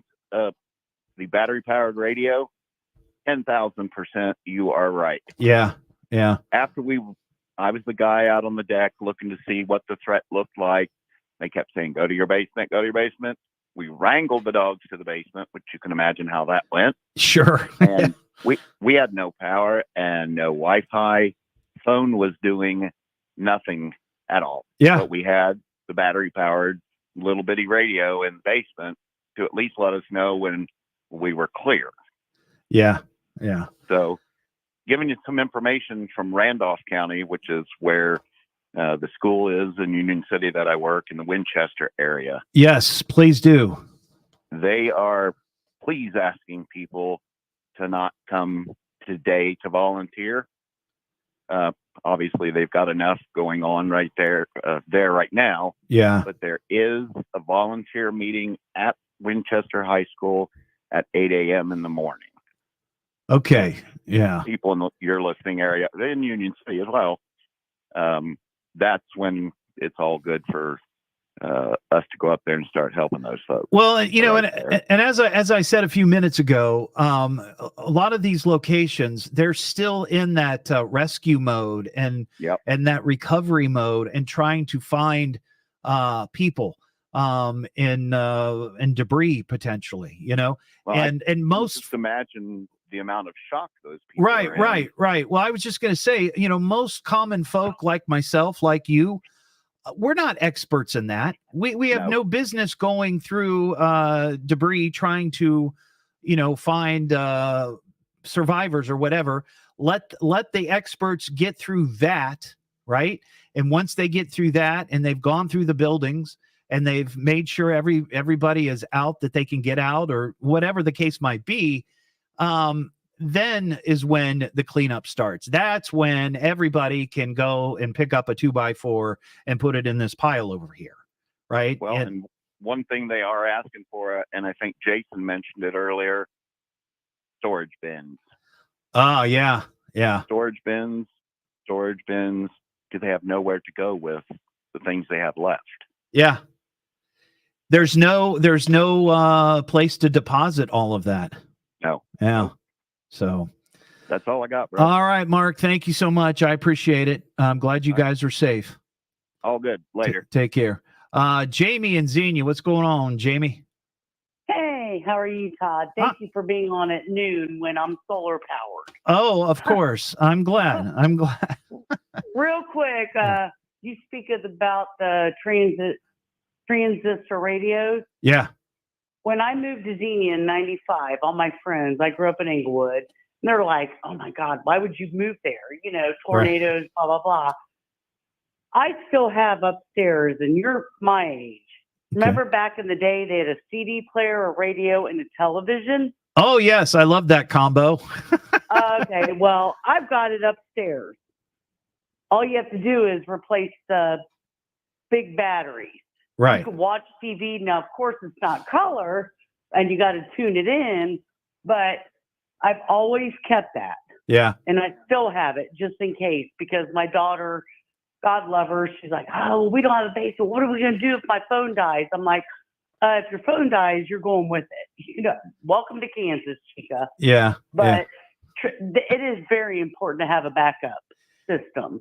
I mean, I'm sure everybody's on Spectrum, DirecTV, whatever it be, but there's nothing like it, a good old-fashioned, let's watch it, let's hear it kind of thing. Well, it's one of those things that sadly, it's a technology that for many people, they just don't think about. They have it in their car, they have radio in their car, and that's great, and that would work too. But if your car is down the street, right, exactly. But if you can't access your car after the fact, that's not going to do you any good. So, but I got you, Jamie. Were you there? Let's see. I'm trying to remember the last I was storm. here for 2000. Right. I lived in the States. I'm not sure if you're familiar with I am. Well, I used to live in Xenia, so I know exactly where you're talking about. Okay. Yeah. So it came through like Sugar Valley and took down Progress and went over to jumped over Walmart. Fairgrounds. Yeah. Yep. Yeah. And so, what happened? I thought somebody hit a transistor. And I said to my husband at the time, or when he was alive, I said, we got to find out what's going on. All you heard was helicopters, everything else. Yeah. And we lived here, and we were just ignorant enough to get in our car and drive and find out what's going on. It took us forever because we went down Progress, turned left on 35 Business, went down to Valley. Right. And tried to come back in town, and we had to show ID to get back in town. We didn't realize until sun up the devastation. Yeah. That had happened. So, I mean, it's just, and the Memorial Day tornadoes, I just sat out of here and watched it bypass Greene County, head towards New Carlisle. And I'm like, everybody's like, oh my God, get in the house. I'm like, hey, if it's going to take us out, it's going to take us out. Yeah, that night, that night, and Jamie, I appreciate your call. I got to fly. I got other folks to talk to, but I appreciate your call. That night, my wife and I were driving out of Xenia, coming to the station. So I actually saw the tornado that went through Beaver Creek from the highway. We've got Xavier Hershevitz. Xavier, are you there? Yes, I'm here. All right. So give us an update. You were on with us earlier and gave us a great field report. Has Governor DeWine made it to where he was going to go? Were you there at the time, or what's going on? So the timeline got pushed back a little bit. Just like everyone, I'm sure the governor is having a little trouble getting here. Right. We were told that he would be arriving at 2:00. Then he would be taking a tour of the damage, trying to see what the people here in Logan County are dealing with for himself. And then we are expected to have a press conference with him. I just got an updated time around 2:45. Okay. So we've still got a little bit of time before we hear from the governor. But since I last spoke to you, we were able to get into one of the areas in Russell Point, right on Indian Lake, where some of this damage was. It's devastating. I mean, it looks like, for those of you that maybe have kids and they have a lot of toys, it looks like you walked into their room and they've taken every toy out of the toy box and just spread it all over the floor. I met a man named Norman who was at his mother's house, the back of it was just destroyed from this tornado. And she actually died last Saturday. And the only part of the home that was damaged was her bedroom. And he said she would have been sleeping last night probably in bed around the time the tornado would have hit, and it would have essentially he believes that the room would have caved in on her had she been here. So he said it's kind of this weird, strange blessing, and he pointed to the guy above to say, something. He kept saying something's going on here, and only the guy upstairs knows what that something is. Yeah, for sure. But it's a situation where everyone you talk to has a story here, Todd. As a journalist, you go to the gas station because I just need to find a bathroom, and you end up getting in a conversation with someone. We're here at the school waiting for this press conference with the governor, and this is where we're seeing people bring donations in to try to help. Now, is that, let me ask you this real quick. Is that the location, though? Jason Michaels had this in a newscast earlier, and I didn't catch the location, but there's some place that was taking donations that they're shutting it off at 3:00 because they're being overwhelmed. Is that where you're at, or is that someplace else? Do you know? So what I know is that when I spoke to the sheriff this morning, they were directing anyone that wanted any sort of donations to bring it to Indian Lake High School. And that is where I am. So that's where the officials have been kind of directing donations. Okay. Well, I think when that we spoke to him this morning, he said, we've got an overwhelming response. So it doesn't surprise me to hear that they're shutting that down, at least for now. Okay. Yeah, that makes sense. All right, Xavier, thank you so much for your hard work. Be safe out there. There's a lot of debris all over the place, and you just got to be careful where you walk, where you step, for sure. Definitely. And we'll be sharing Norman's story tonight on News Center 7 at 5. One of the many stories you're going to hear across the area today. We've got people in Auglaize County, people in Miami County, and Darke County. Our team's kind of all over. We're going to have, complete coverage you can count on tonight at 5. Excellent. Thank you, Xavier. There you go, Xavier Hershevitz from News Center 7 out in the field covering this for you. We want to talk to you, 937-457-1290. If you're up in that area, what did you see last night? What did you experience? Is your family safe? Did you sustain any damage to your property? I would love to chat with you. 937-457-1290. This is a special news edition of the Evening Edge on WHIO Radio. 12.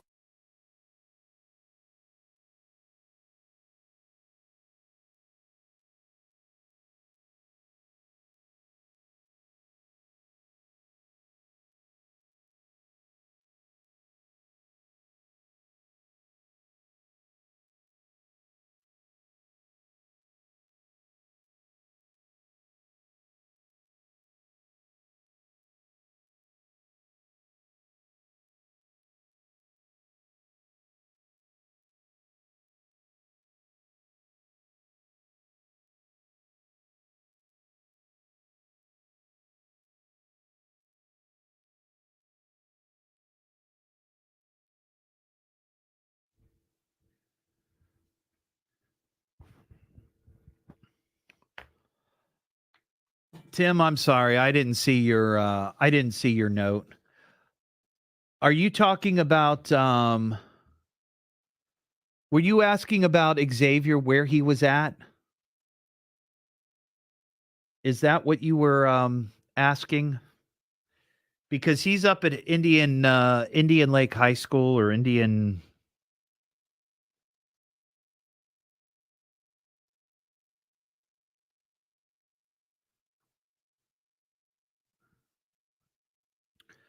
Well, let's see. He's on. I don't know. I'm trying to Google it real quick. Indian Lake.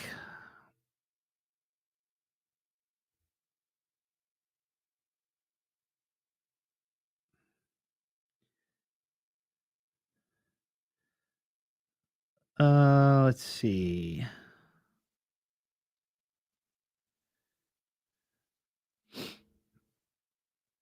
It's located on State Route 235.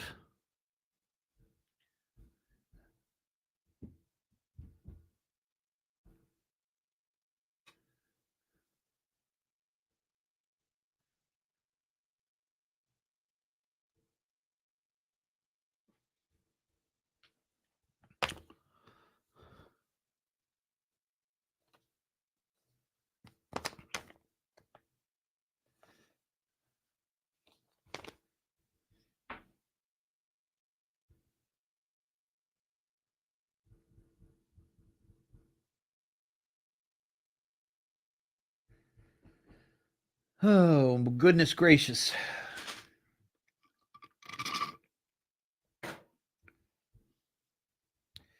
I think I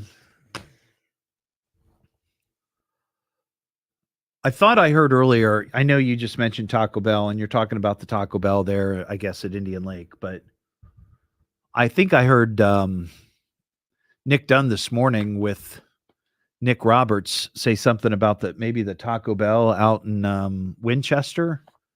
Like the only thing that's left is the drive-through sign. Is that what I heard?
All right.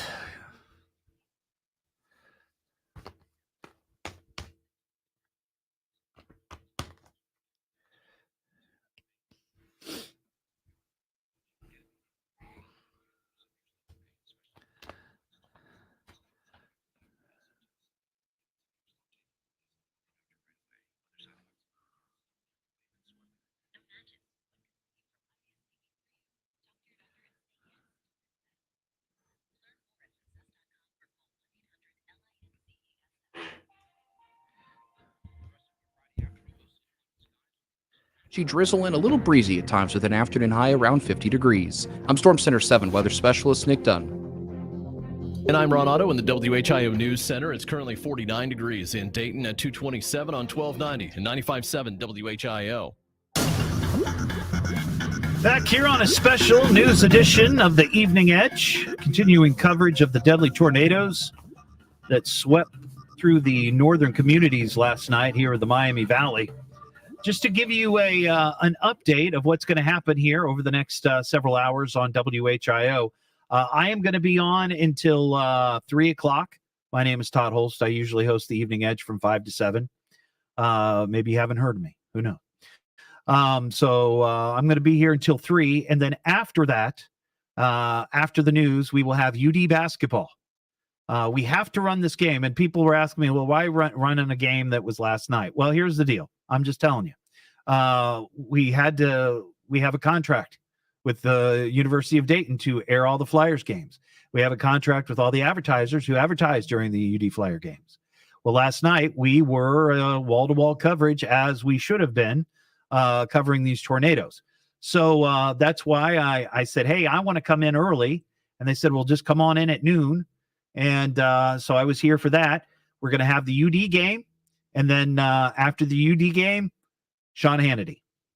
So that's what's going to be happening over the next several hours this afternoon on WHIO Radio. Still taking your calls, 937-457-1290.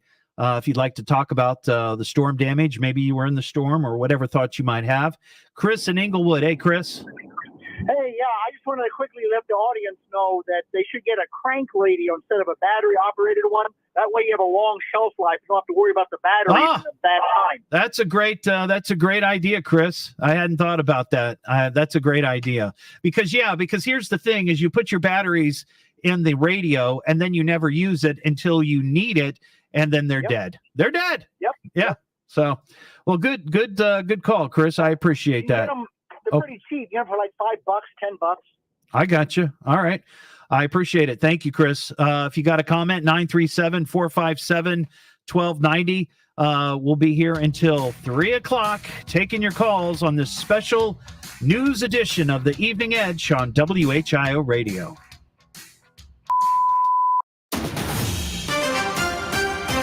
This is the station Dayton turns to first for live team coverage of breaking news. WHIO Dayton Springfield. Your news starts now. Depend on it.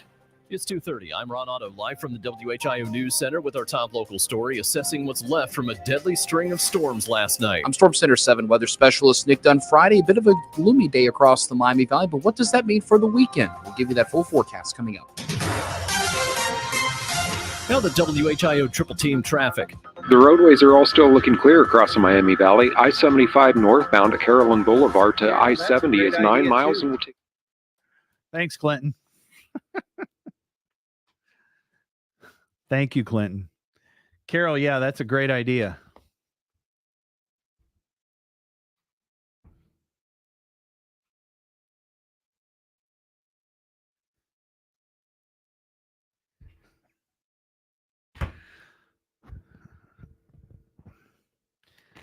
Just wait until they redo this studio that I'm in. Then it's going to be a learning curve of like 6 months.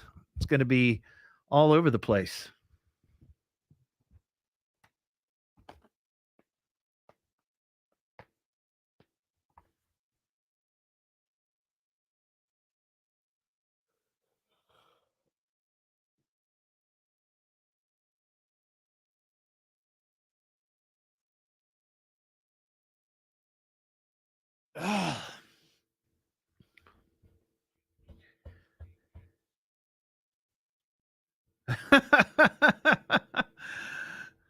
Probably.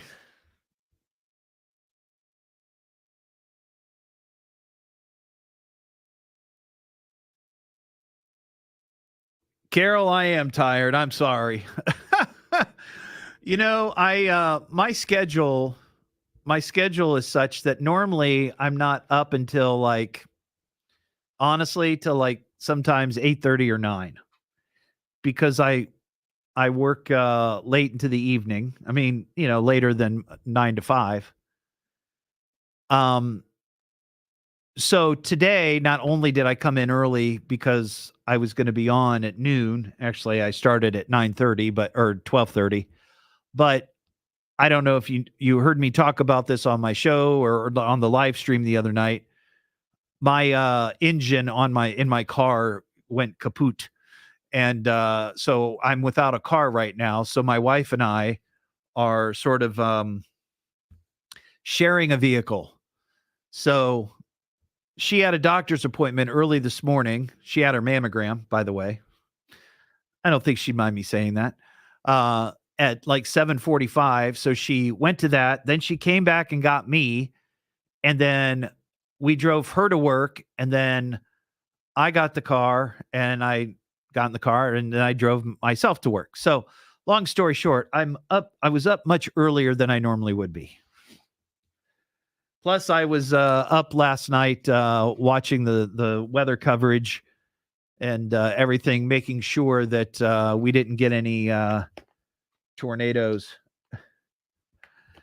Tim, I don't know if you are making a joke, but that is funny because it is a Kia. It's a 2015 Forte 5 Turbo. I just thought it was funny that when I said my car engine died, that you just immediately assumed that it was a Kia.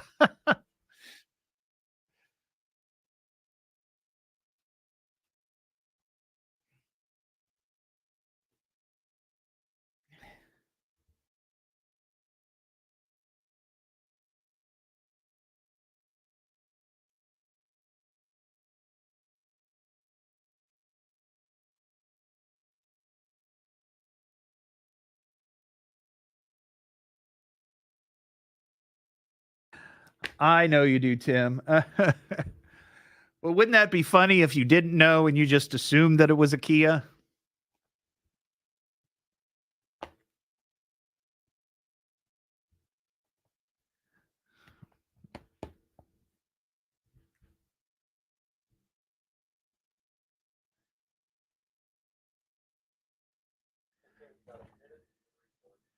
Well, I'll tell you what, Jeremy. I don't know if you heard me talking about it the other night, but I started having problems a few days ago.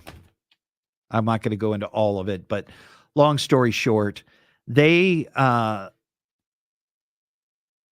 took it to Grismer, and they tried to find a remanufactured engine. They tried to find a new engine. They were able to find a used Kia engine for my particular car that has 96,000 miles on it. Now, that seems like a lot. However, my car has 93,000 miles on it, so it's not like off the hook.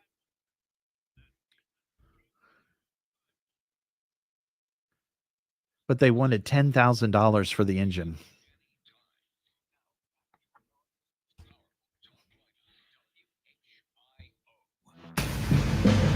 Back here on a special news edition of the Evening Edge. My name is Todd Hollst. Continuing coverage of the deadly tornadoes that swept through the Miami Valley, the northern Miami Valley, last night. If you were up in the affected areas, I'd love to hear from you. 937-457-1290. Let me know that your family's safe, that maybe your neighbor's house survived and yours didn't, or vice versa, which happens. And heard somebody talking about that this morning on Miami Valley's morning news, where they were, I guess, in a camper or mobile home or something, and the two next to them completely gone. Theirs was not damaged too much. So just be curious to hear what you're going through. 937-457-1290. Patrice in Tip City. Hey, Patrice.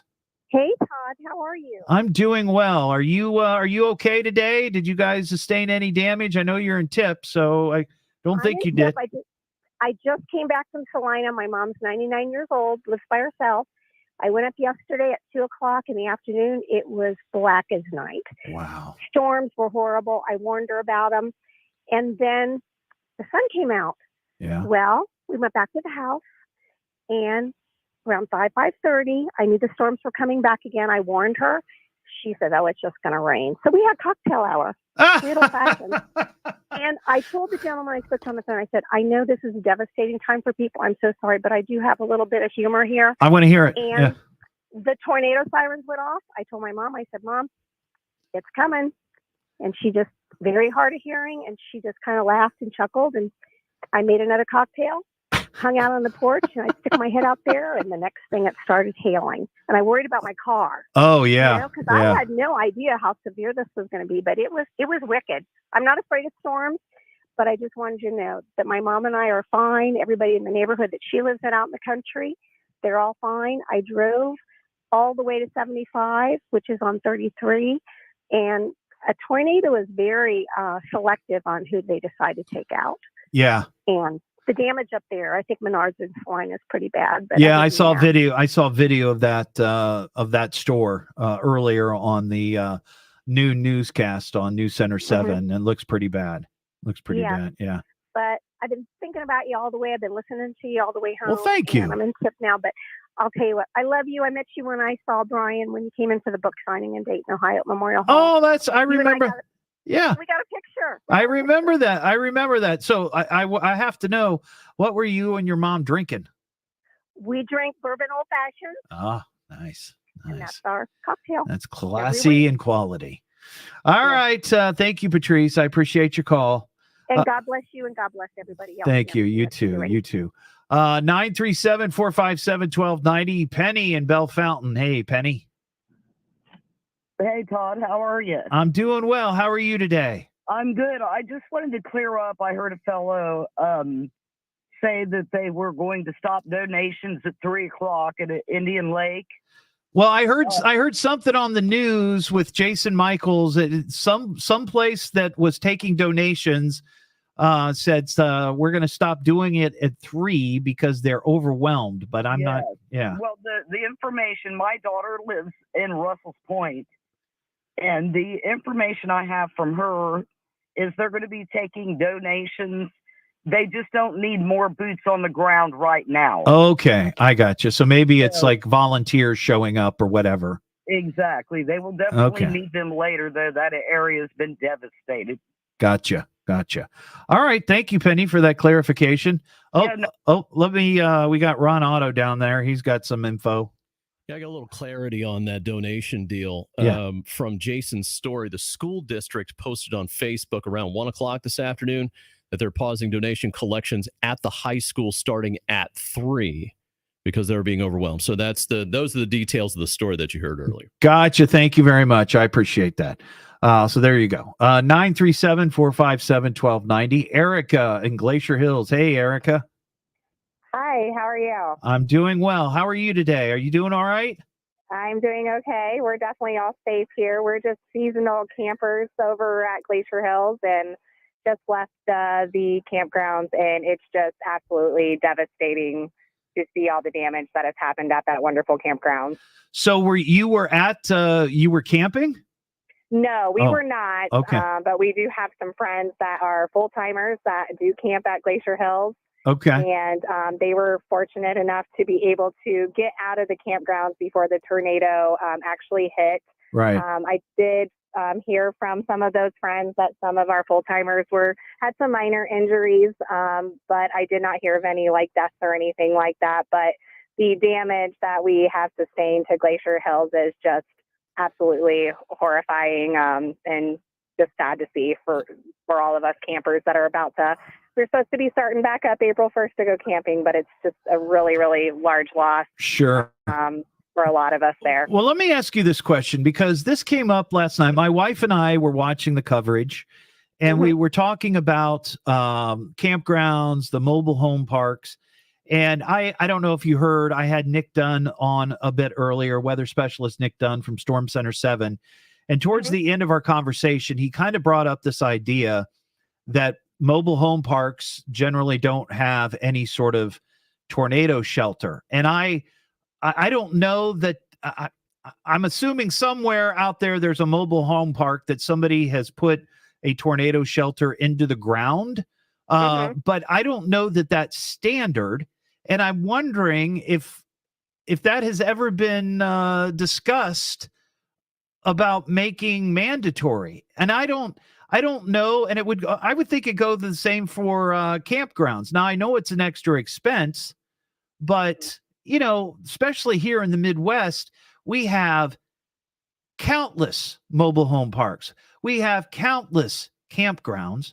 I just wonder if that's ever been discussed or if that's just something that people would be like, well, that's just too much money. We're not gonna. Well, I can say that a lot of us have already been talking about it. We have a big Facebook group that we all are in, and a lot of us have mentioned that because actually the campgrounds has always told us, if there's a tornado, go to the shelter houses or to the bathrooms or come to the office. And actually one of the bathrooms that we thought would be the safest was one of the ones that was completely destroyed, and as well as the house or the office where they had everything was absolutely destroyed. So we have all definitely brought that up, and we feel like we need a safer place for us to go if if these circumstances did occur. I know it was last year during camping season, we had a really bad storm, and we do feel like there was potentially a tornado there then because we actually had twisted trees and a tree uprooted and some campers were moved. Yeah. And my husband and my little newborn baby and I went to one of the shelter houses because we thought we'd be safe there. Or to the restrooms, I'm sorry. And now I'm like, I'm not even going to stay there if it's going to be thunderstorming or having bad storms because now I don't feel safe being there if that was to occur because I can tell you, thank goodness we weren't camping. There are so many campers that were destroyed. A good friend of ours, a tree went through their bedroom. If they would have been sleeping in that room, they would have been dead. Yeah. There's just no doubt about that. So we would have had a lot of loss of life as well if it was camping season for sure. Yeah, Erica, I appreciate your call. I'm glad you guys are safe. Well, That's thank you for your great time. blessing. You have a great day. And I'm definitely praying for everybody that's been involved in these tornadoes. It's horrific. Thank you, Erica. That line's open, 937-457-1290. I mean, I understand that would be a huge expense, and I don't know how you would even do that. I mean, you've got mobile home parks that are huge, and there's no way you could build just one shelter because you've got, hundreds of people that might live there. But I don't know, there just seems to be like there's some way or something that should be done to try to help protect people in these situations. Somebody commented on the live stream, like all the people that have lost their homes, where are they going to go? Where are they going tonight? Where are they going tomorrow? It's overwhelming. And a lot of those folks who were in the mobile home parks, that's where they're going to go back.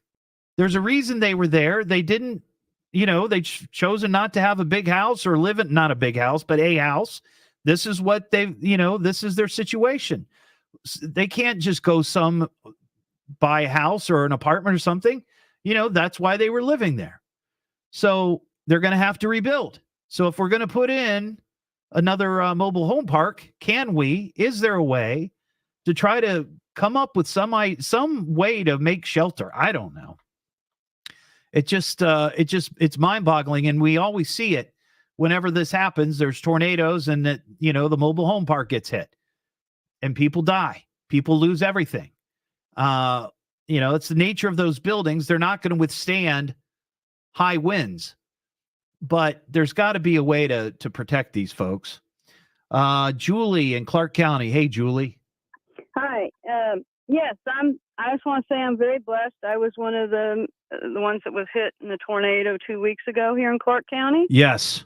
And most of my house is okay, but my neighbors, some of them were flattened, some of them lost half their house. Luckily, we didn't have any loss of life. Just 3 people were injured, but they're out of the hospital and they're doing well.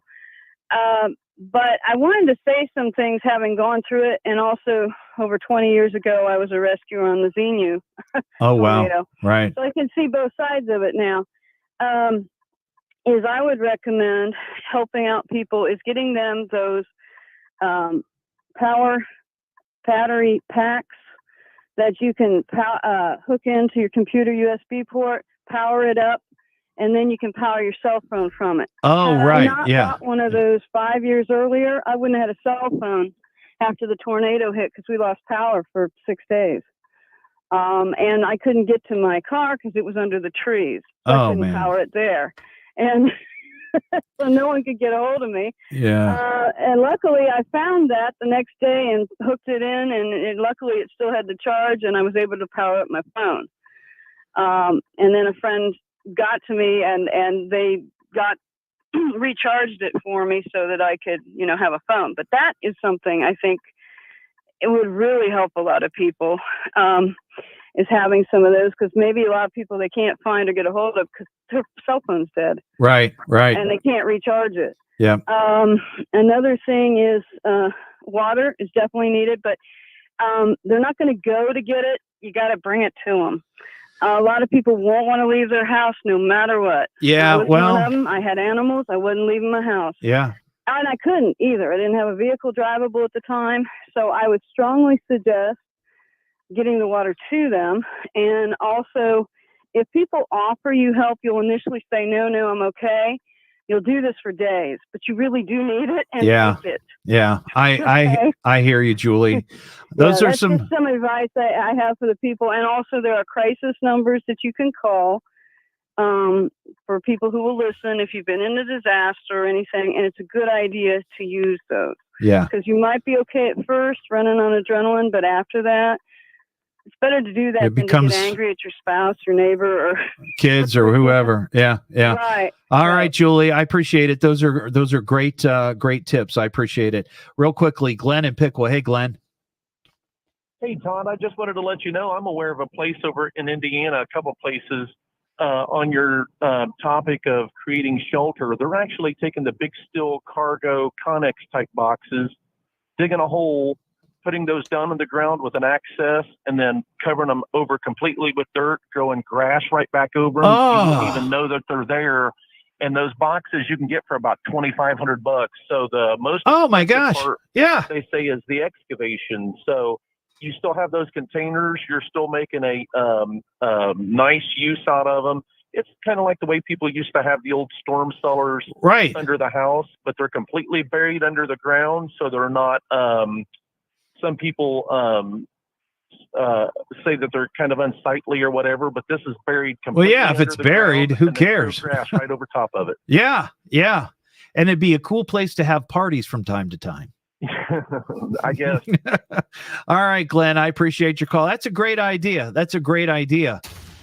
Yeah. That should become like a campaign or something. Somebody needs to do something with that. Save some folks in mobile home parks and campgrounds. This is a special news edition of the Evening Edge. My name is Todd Hollst here on WHIO Radio. 1290 and 95.7 WHIO, Dayton's News and Talk.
Jeremy, thank you. I'm going to call you.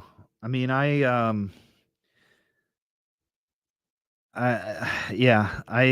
haven't called Kia yet. The place I took my car called Kia, and they said, "Oh no, it's not under warranty." But I've had a couple of people say, "Oh, you better double check that." So I'm going to give you a call. Maybe you can help me out, if that would be cool. I appreciate that.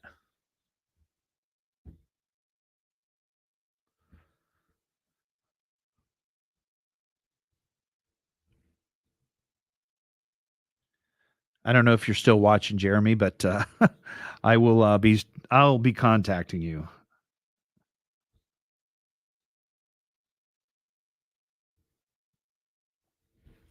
Oh, there you go. Thank you. I appreciate that. Thank you so much.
Ron Otto in the WHIO News Center. It's currently 50 degrees in Dayton at 2:56 on 1290 at 95.7 WHIO.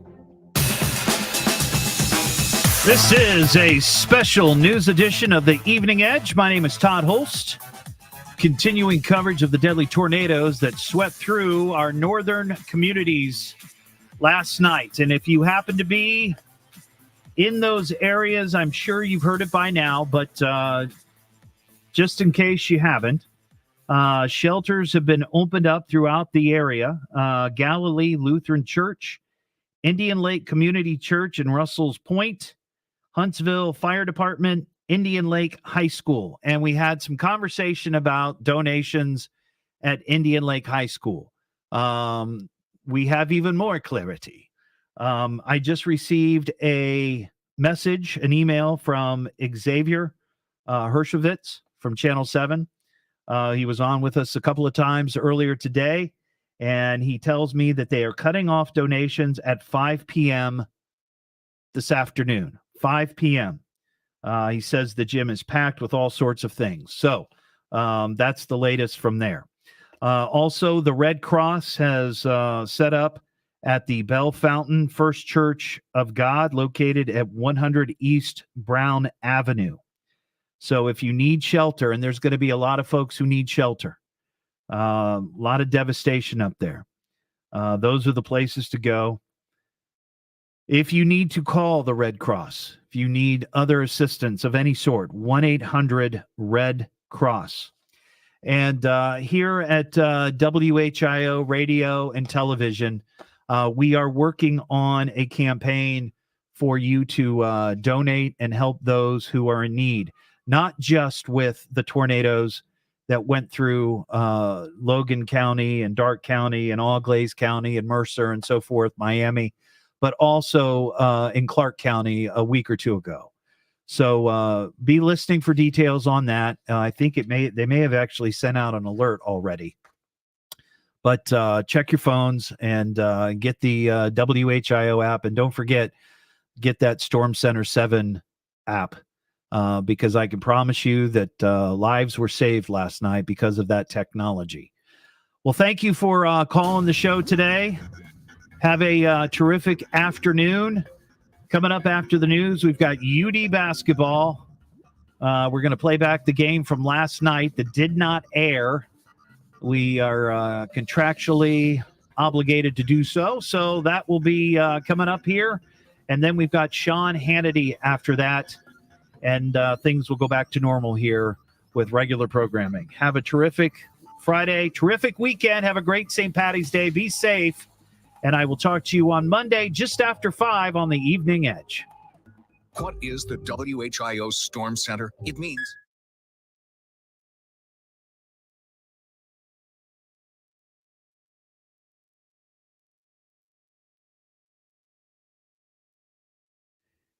Thanks for watching, everybody. Thanks for watching. Thanks for calling. I'm so grateful again that you're all okay. Many of you are folks in the northern communities, Piqua, Salina, Wapakoneta, Lima, all those places up there. And, I look forward to seeing you guys every night when I come in to do the show. And I'm just grateful that none of you were hurt and that you're all still here. So thank you, and have a terrific weekend, and talk to you on Monday. Be safe.